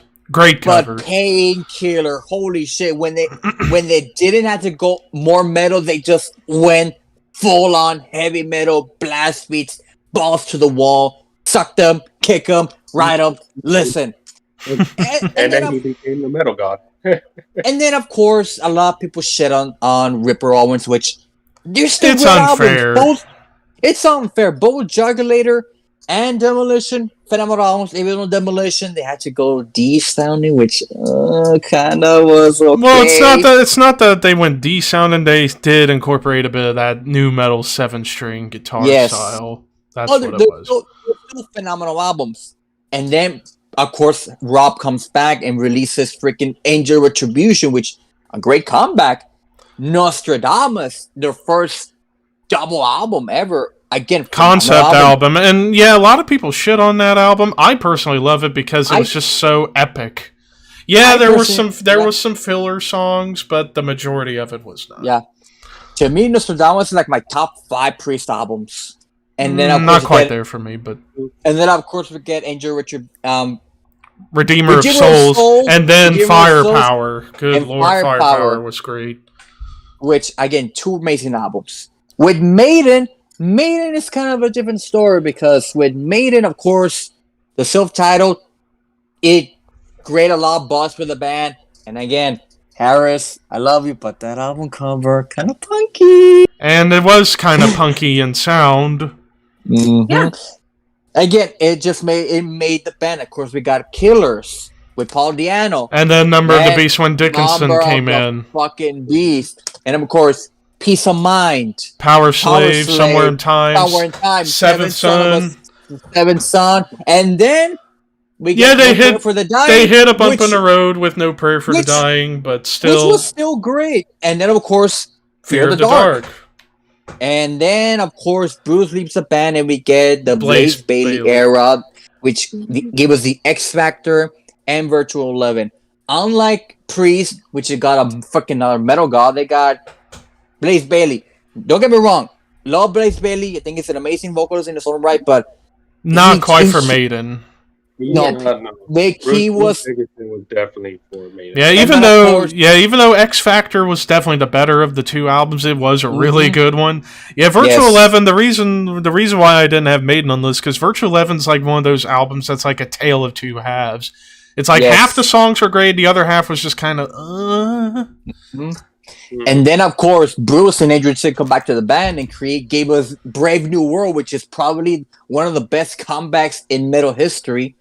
And they've been on a roll ever since. Yes, Dance of Death, A Matter of Life and Death, A Final Frontier. Even though Archer doesn't like A Matter of Life and Death and The Final Frontier, I love them. I like them. And then Book of Souls, their first double album. And now we got a new album coming out in early September with Senjutsu. Senjutsu, which I've been listening to the Ride on the Wall for ever since it came out. So I'm still in my heavy rotation. So Maiden and Priest, no matter what you think of them, they have no bad albums. They have okay albums. They have some of the best discographies out there. Mm-hmm. The top 2. If you would have bet that AC/DC was going to be on my list, you would have been a millionaire. AC/DC at number 2, of course, my favorite band, my favorite band of all time. From freaking High Voltage to Dirty Deeds to Power Rage. And then, of course, we have Let There Be Rock, Highway to Hell, Back in Black, which today is the 41st anniversary. Yeah. Then, of course, Jailbreak, For Those About to Rock, Razor's Edge. And even their recent stuff, too, is really cool. Yeah, Save Upper Lip, Black Eyes, Power Up. Again, AC/DC is one of those party bands. They're a party band in terms that you're for a good time. Yeah, you can take a sip of beer and nod your head along while you're drinking a little bit. Yeah, a little bit of bubbly. And again, have a drink on me. I mean, come on. Everything about AC/DC, they're probably one of the greatest rock bands of all time. Patrick, in 1981, I believe it was, his freshman year of university, he wrote an essay about why AC/DC would always be his favorite band ever. Respect Yeah. him for that. I respect him for that. Mm-hmm.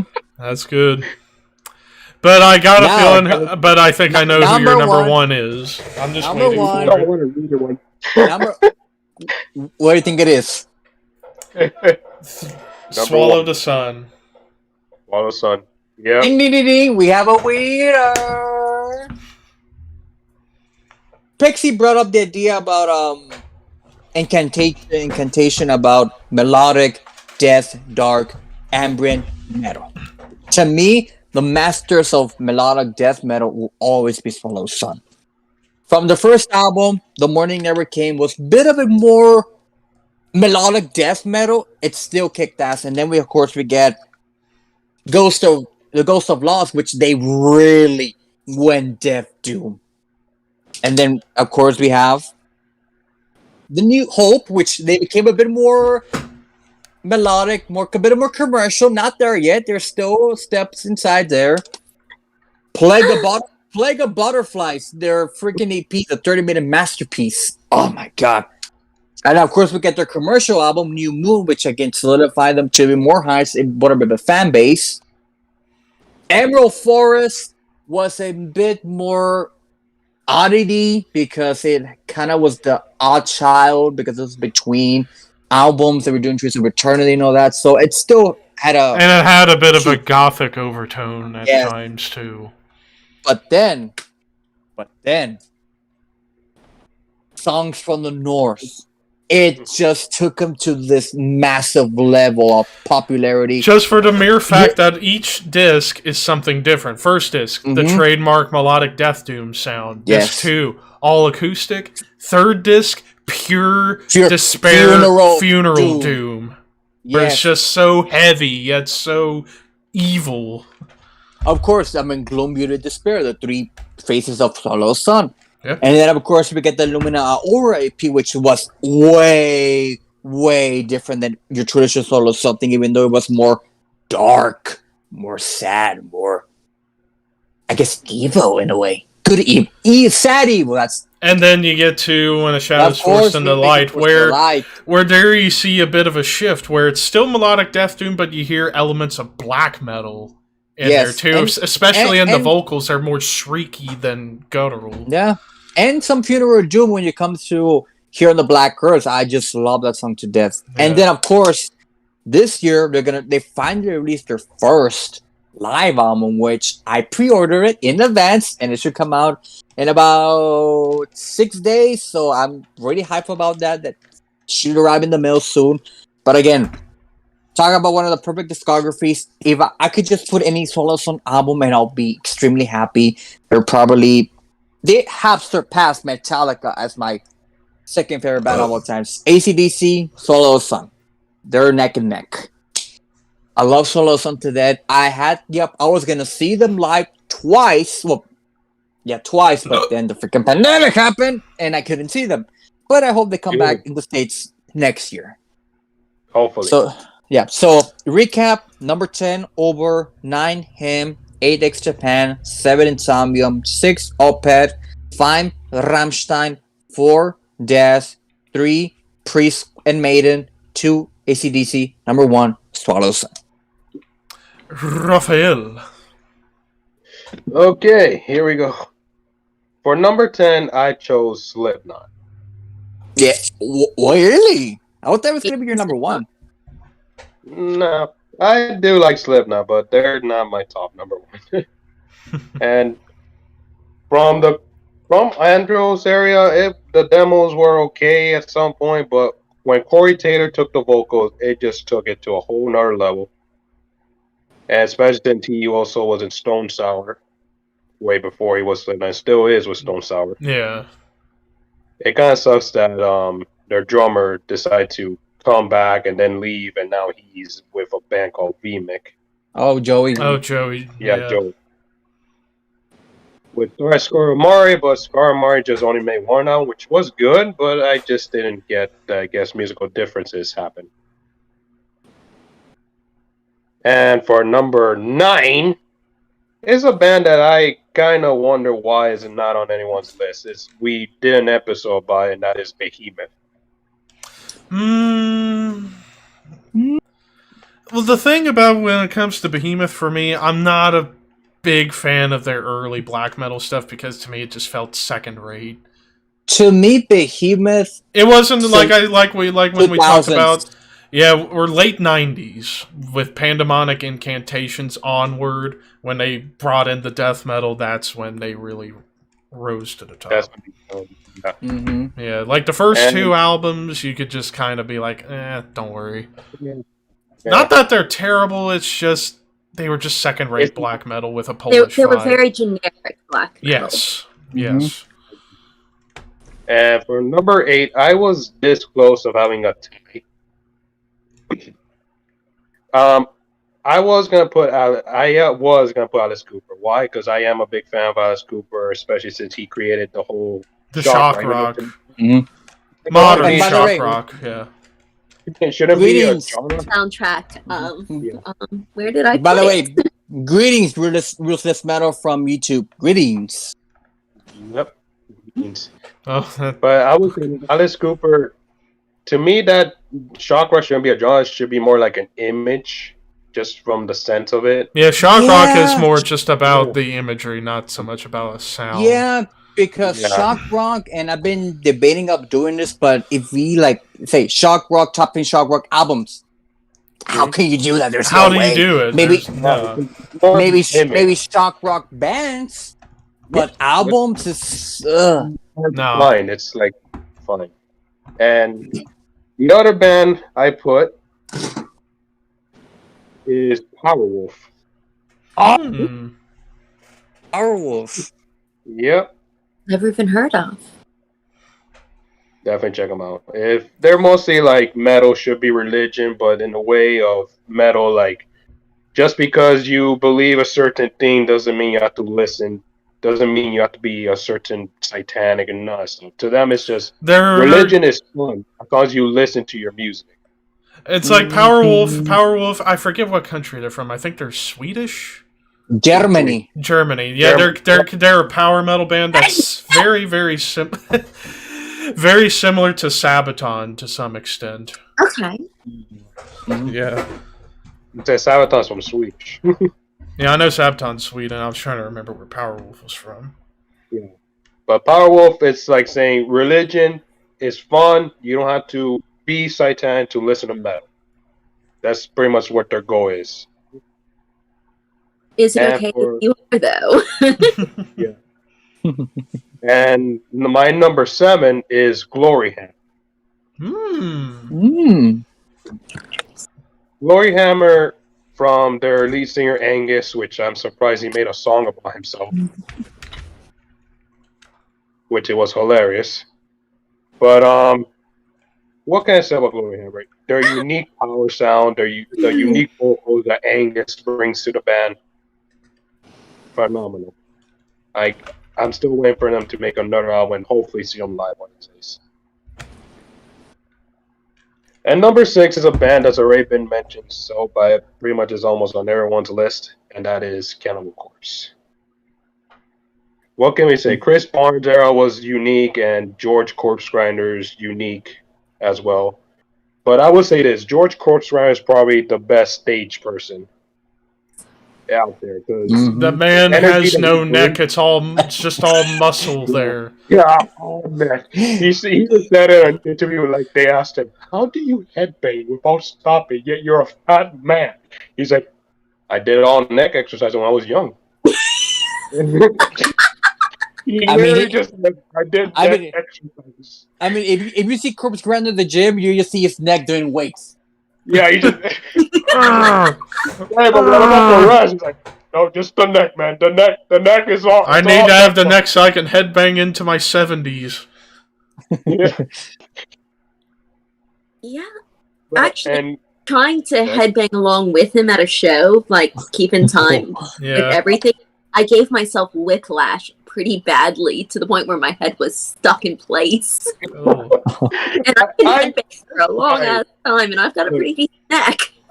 I'm growing my hair at the moment, but I would say this: the times I had short hair and I just tried headbang with George Corpse Grinder, I always get massive headaches. I can't do. I can do circle headbang, but I can't do it fast like he does. Nobody can.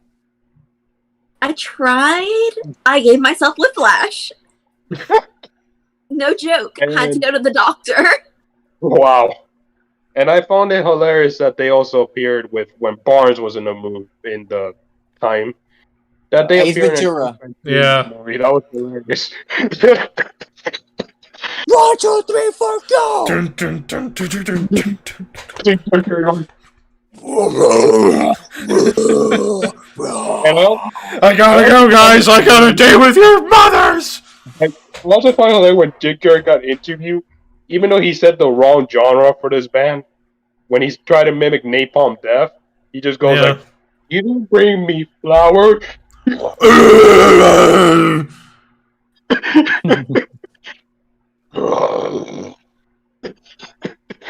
Oh, so hilarious. And crazy to think originally Jim Carrey wanted Napalm Death in the movie, but they couldn't do it. So they're like, how about Cannibal? Okay, we'll do it after we finish up a tour. Yeah. They keep. And to think Chris Barnes almost puked from Jim Carrey just doing this with his neck. Like, look, what, this shit makes you sick? This? No, dude. Barnes is a bit of a wuss. And he's a dick nowadays, anyways. Chris Barnes! I ate about 8 or 10 beers to do these vocals justice. Oh, my dreads smell delicious. It smells like it was dipped in teriyaki sauce. I mean, Shampoo Aid was like 2003-ish, and he was already total douche cucumber at the time. And for my number 5, it's a band that's also always been mentioned, and it's one dear to everyone, and that is Def. Mm-hmm. Def, what can we say about it? Arguably, people will say Possess created the death metal genre, but Possess created the song. Maybe a few of the hallmarks, a few of the hallmarks, but not quite there. Def pretty much opened the door, especially when Chuck joined.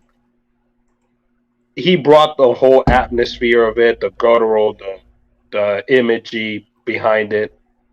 The tempo changes, yeah. Yeah. And rest in peace, Sean, too. Gotta forget Sean.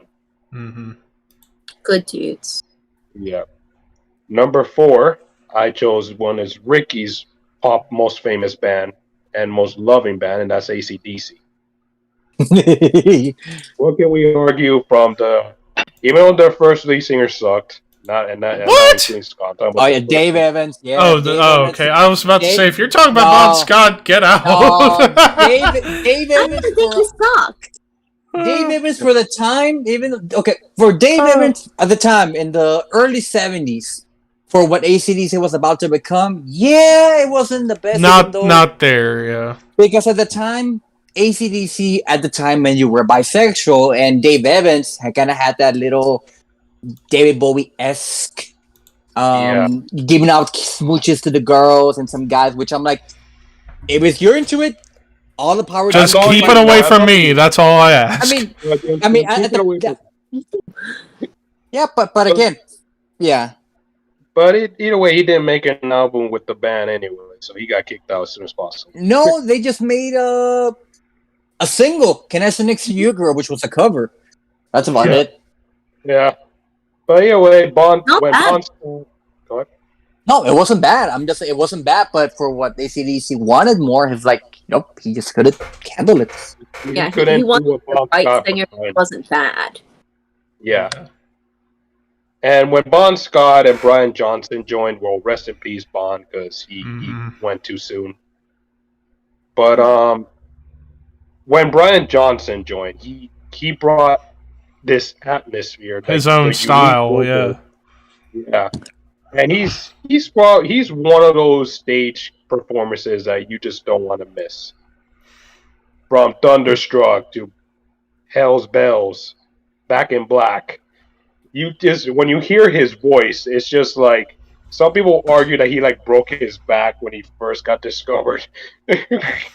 but not really. And also, fun fact, and to think, at one point, they almost didn't go with Brian Johnson. They almost went with Mark Storace from Crocus to be the new singer at one point.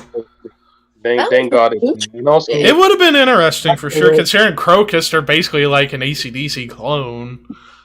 So, I would say this: Axl Rose, stay away from AC/DC, please. Just stay away from. Just AC/DC. does not fit AC/DC. Axl Rose, eat a dick is all I can say. Yeah. Yes. Just stay away from AC/DC. Stick to Guns N' Roses. Oh, I wish you could have made a better album than Chinese did, Margaret, but just stay away from AC/DC. Don't ruin the classic. You are a classic too. Don't ruin it. Axl. Don't ruin it. Yeah. Axl, you want dicks? There's Machine Head right that corner. Yeah, over there. Look at that beautiful thing over there. Go see that. But stay away from AC/DC. Don't ruin the classics. Even though your Guns N' Roses were classic too, but just stick to your own band, bud. Stick to your own band. Stick a tongue, slop it, feel it, whatever you want. Just stay away from AC/DC. Yeah, don't ever in your life come back to AC/DC. Anyway. I'm so angry at Axl Rose over Green Child of Mine that words cannot describe. I almost wish that at one point James Hetfield should have beaten the shit out of Axl, especially after what happened in that Montreal show. Like after James nearly fucking gets killed from a chemical fire, and Guns N' Roses, they don't even finish like 40 minutes of a show. Fucking. If I were Hetfield after recovering, I would have came up to Axl and decked him right in the fucking face and just walked off because. You should have. Oh my lord! That's for Montreal, you motherfucker. That's for what you did to Montreal after I almost was killed. Sheesh. And also, I was gonna put Metallica, but I'm not a big fan of the Saint Anger. Like that's the same reason why they weren't there for me. But anyways. Anyway. Number 3, I decided to choose Watane. They almost made my honor rolls. Watane, I saw them live at Bring out the pig's blood. Yeah, which by the way, where's Hannah when you need her?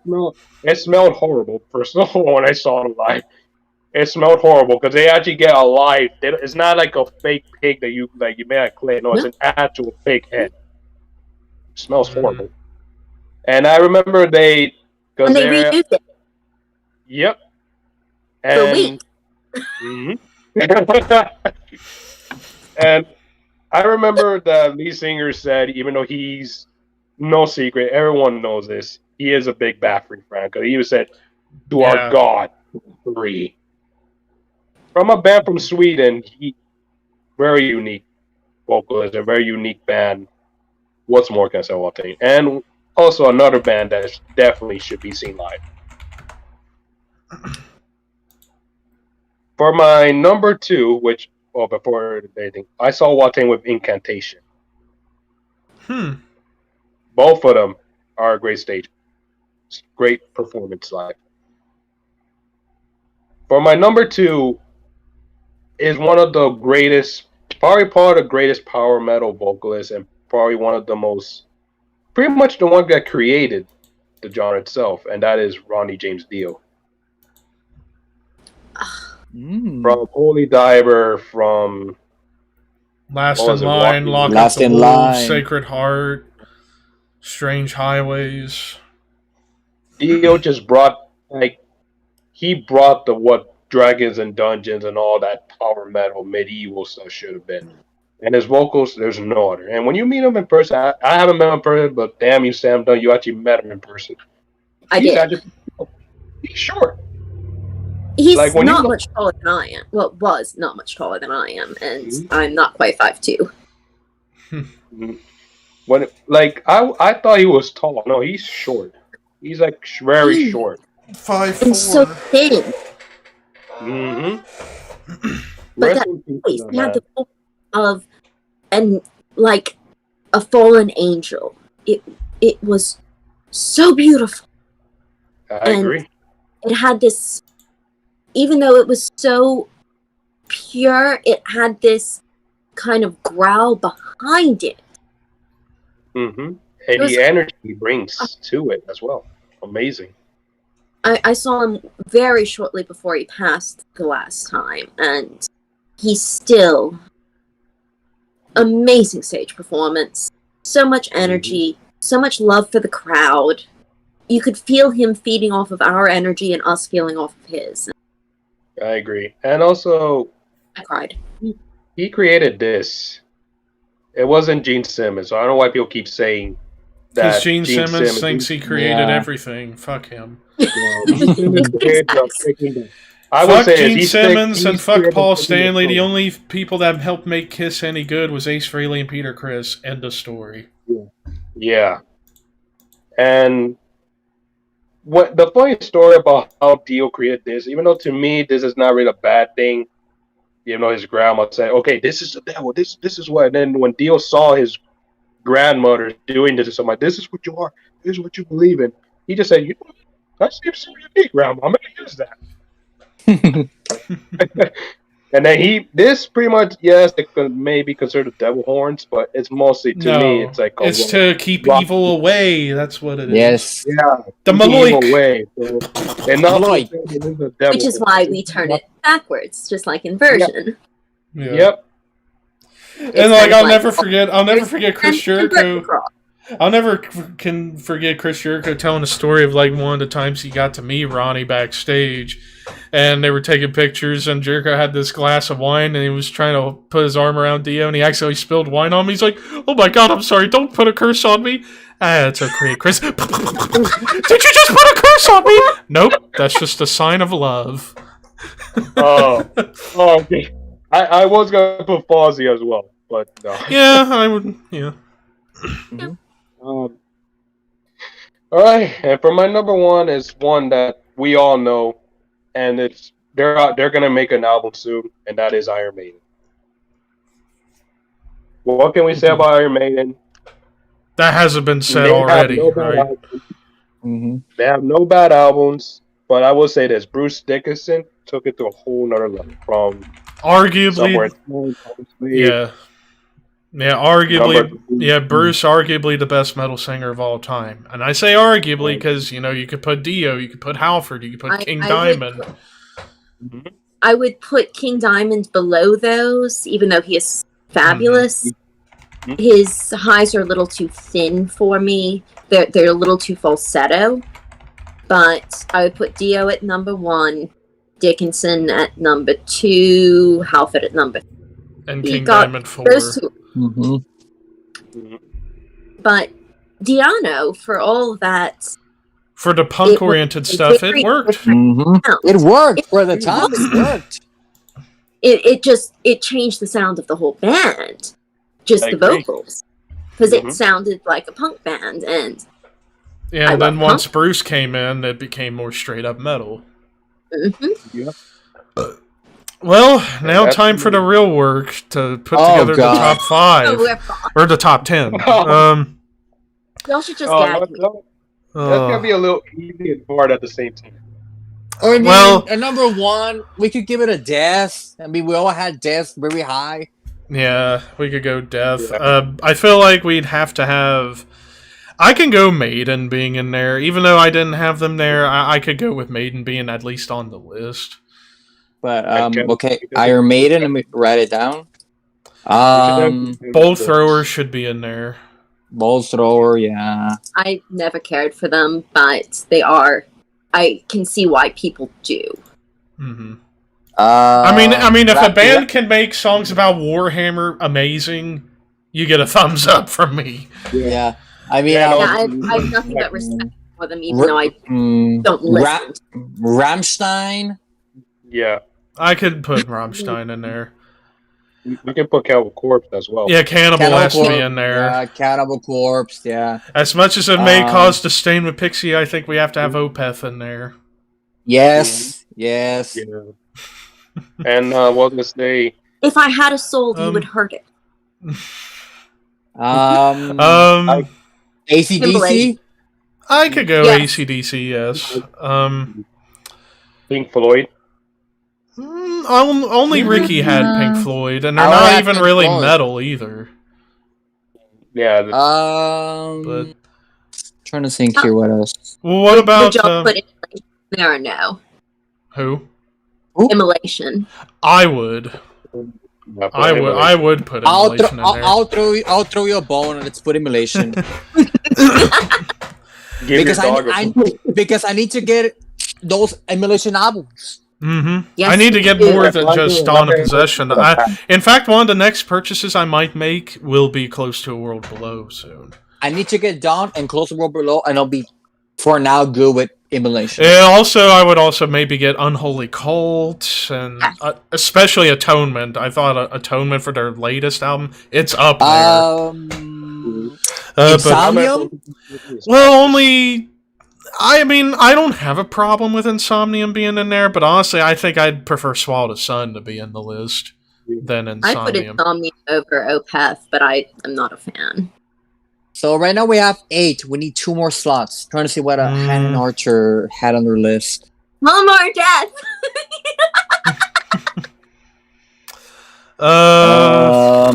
Hannah had Agalok, but only her and I had Agalok, but I doubt it. Archer had... What else did he have that kind of was a bit of an oddity? And I'll say, like, with Nile, I would have said Nile, but there is one album I'm not a big fan of, and that's At the Gate of Sethu, and that's mostly because the production was not that good. But everything else is amazing, but At the Gate of Sethu is the weak point that just kind of stains them a little bit. Right. And I know one band who would have been on my list had they not released Frostly Crew, and that's Celtic Frost. If it weren't for Cold Lake, they would have been like in the top 3. I could go with Possessed. Possessed. Yeah.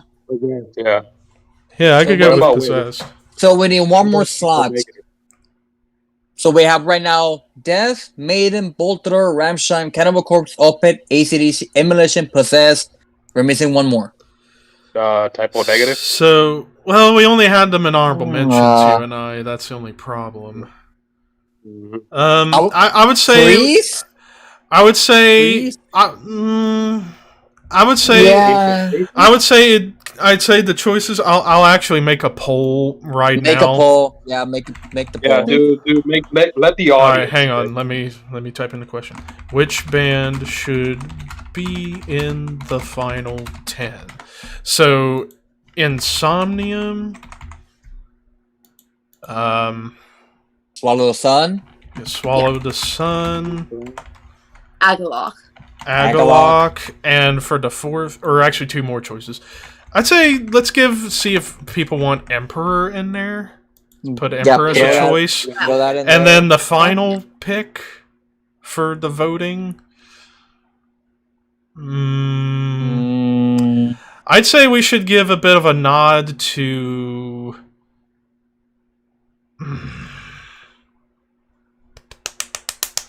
Sodom. Me and my brain. Sodom, I was the only one to have Sodom in there. Pink Floyd? You want to give the bone to No, because they're not really metal. That's the only problem. Typo Negative? Yes. You already have Opeth. Don't torture me. Okay. How about for the other choice? How about for the 5th choice? I'm trying to remember who all I had, and then trying to remember everybody else. How about for the 5th and final one? Let's put in Enslave? Gojira? Mastodon? Gojira. Considering Hannah and I brought them up, so there we go. So your 5 choices will be Insomnium, Swallow the Sun, Agalok, Emperor, Gojira. You got 2 minutes. Yeah. Go on to the Twitch chat if you're on YouTube and vote. Well, go for it. You must challenge him, you must. I am Yoda. Challenge him. Challenge him. You must. Hate him, you shall. We're all goofy people. What do you expect from us? Wow, 3 votes for Swallow the Sun. Already? And 1 vote Emperor so far. Come on, people. There's still time. Vote. Vote, Your vote vote. matters. Your vote does matter, unlike some other places. You This got a time little- it does matter. You got a little over a minute. You got a little over a minute left. There's more Yep. important. Everyone watching, vote. Vote. Oh, Vote my for metal. elbow. The Cobra strikes at you, Ricky.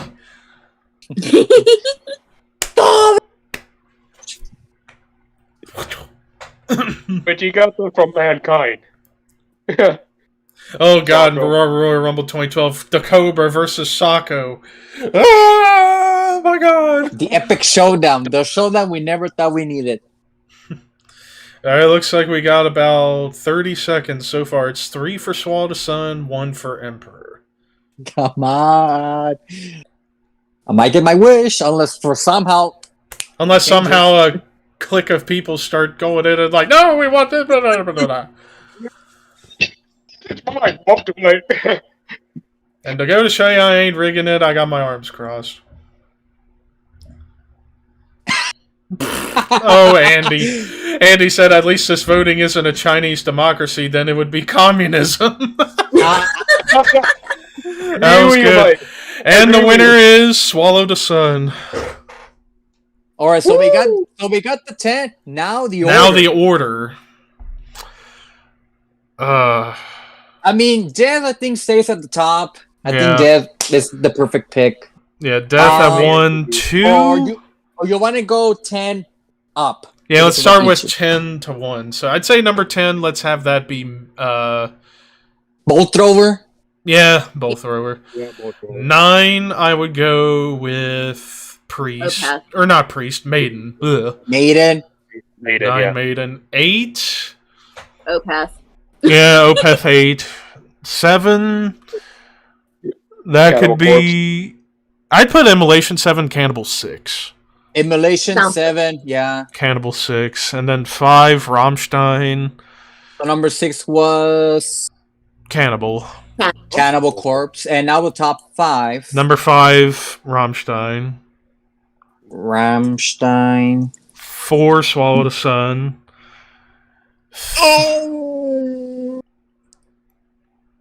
Yeah, I can live with that. At least they're on the list. Now, AC/DC and who else? So we got And ACDC, Possessed. ACDC and Possessed. I mean, Possessed could be number 4 and give Solo Sun number 3. And then AC/DC 2, Death 1. Yeah. Yeah, I I could. That's up to y'all. I agree with the placement, just not quite that order I'd flip them. Oh, Possess and AC/DC. Or, Yeah. Yeah. Possessed and Swallow the Sun. Oh, Possess, Swallow the Sun. Yeah, I would maybe put Swallow the Sun for Possess 3. And then Possessed 3. Yeah. AC/DC 2, Death number 1. Yeah, let me switch that around. Number 2. And other than that, I think we got it. So, going once, going twice. Now for Hold Your Peace. Sold. Sold! So the top 10 metal, hard rock metal bands with no bad albums. At number 10, we have Bolt Thrower. Bolt Thrower. Number 9, we have Iron Maiden. Number 8, Opeth. Number 7, Immolation. Number 6, Cannibal Corpse. 5, we have Rammstein. 4, Swallow the Sun. 3, Possessed. 2, AC/DC. Number 1, Death. Yes. And what a doozy of an episode this was. It was a little bit more difficult than I thought it would be. Because there are plenty of bands out there that, like we've said, like we could go on, we could have made a top 20 out of this, for fuck's sake. And we'd be on here for another 2 hours. But, as far as what's coming up next for the Horsemen Podcast, well, I'm going to go ahead and say the big special surprise. I'm trying for 2 weeks from today, on my birthday, August 8th, I'm going to try and get Jeremy Wagner from Broken Hope on the show for an interview, and it's also the 3-year anniversary special, 3 years to the time when the show started. So, there you go. And then after that, we get back on track with the normal schedule, which let me actually look up what was on that poll I put up on the YouTube page. So the next episode after that, oh, if you thought this one was hard, the next one will be even harder. The top 10 hard rock metal producers. Oh, son of a bitch. Not Yay. bad. So we got 2 episodes in August, 2 episodes in September. And then after the producers episode, it's the final extreme metal genre we've yet to tackle. Top 10 grindcore albums. Grindcore. Yes. Yeah. Yes. And for sure we know at the end of the year we're gonna have to do the The album of the year episode, yeah. Yeah. Well, where's that With gifts. episode? Yeah, with presents, because it'll be the quote-unquote Secret Santa that we did last year. Only this time, hopefully it'll be a little bit more organized and everybody can get their stuff quicker. Yeah. I don't know what to get Pixie right now, so there you go. I mean, from the looks of it, I do see Chucky over there, and she No, does have it's actually. Jason? Oh, he No, lost I'm his Jason. little sack. Poor baby. And the man behind the mask. And then another episode of Jesus. Oh wow! Is that a combination of Pinhead and Jason? yes, Yeah. with Yes. Monarch Damn. Butterfly. Slime. Pinhead Jason. I was gonna say, wasn't that from Friday the 13th Part 7? Or was the part? No, I do have a Part 7 mask, and after the podcast, I'll go grab all my masks. All right. All right. See the differences. Mhm. So, problems. and then a future idea, perhaps after the grindcore episode. What we'll do is every once in a while we will do rank 'em alls, where we each take a turn to pick a band and we rank their entire studio discography.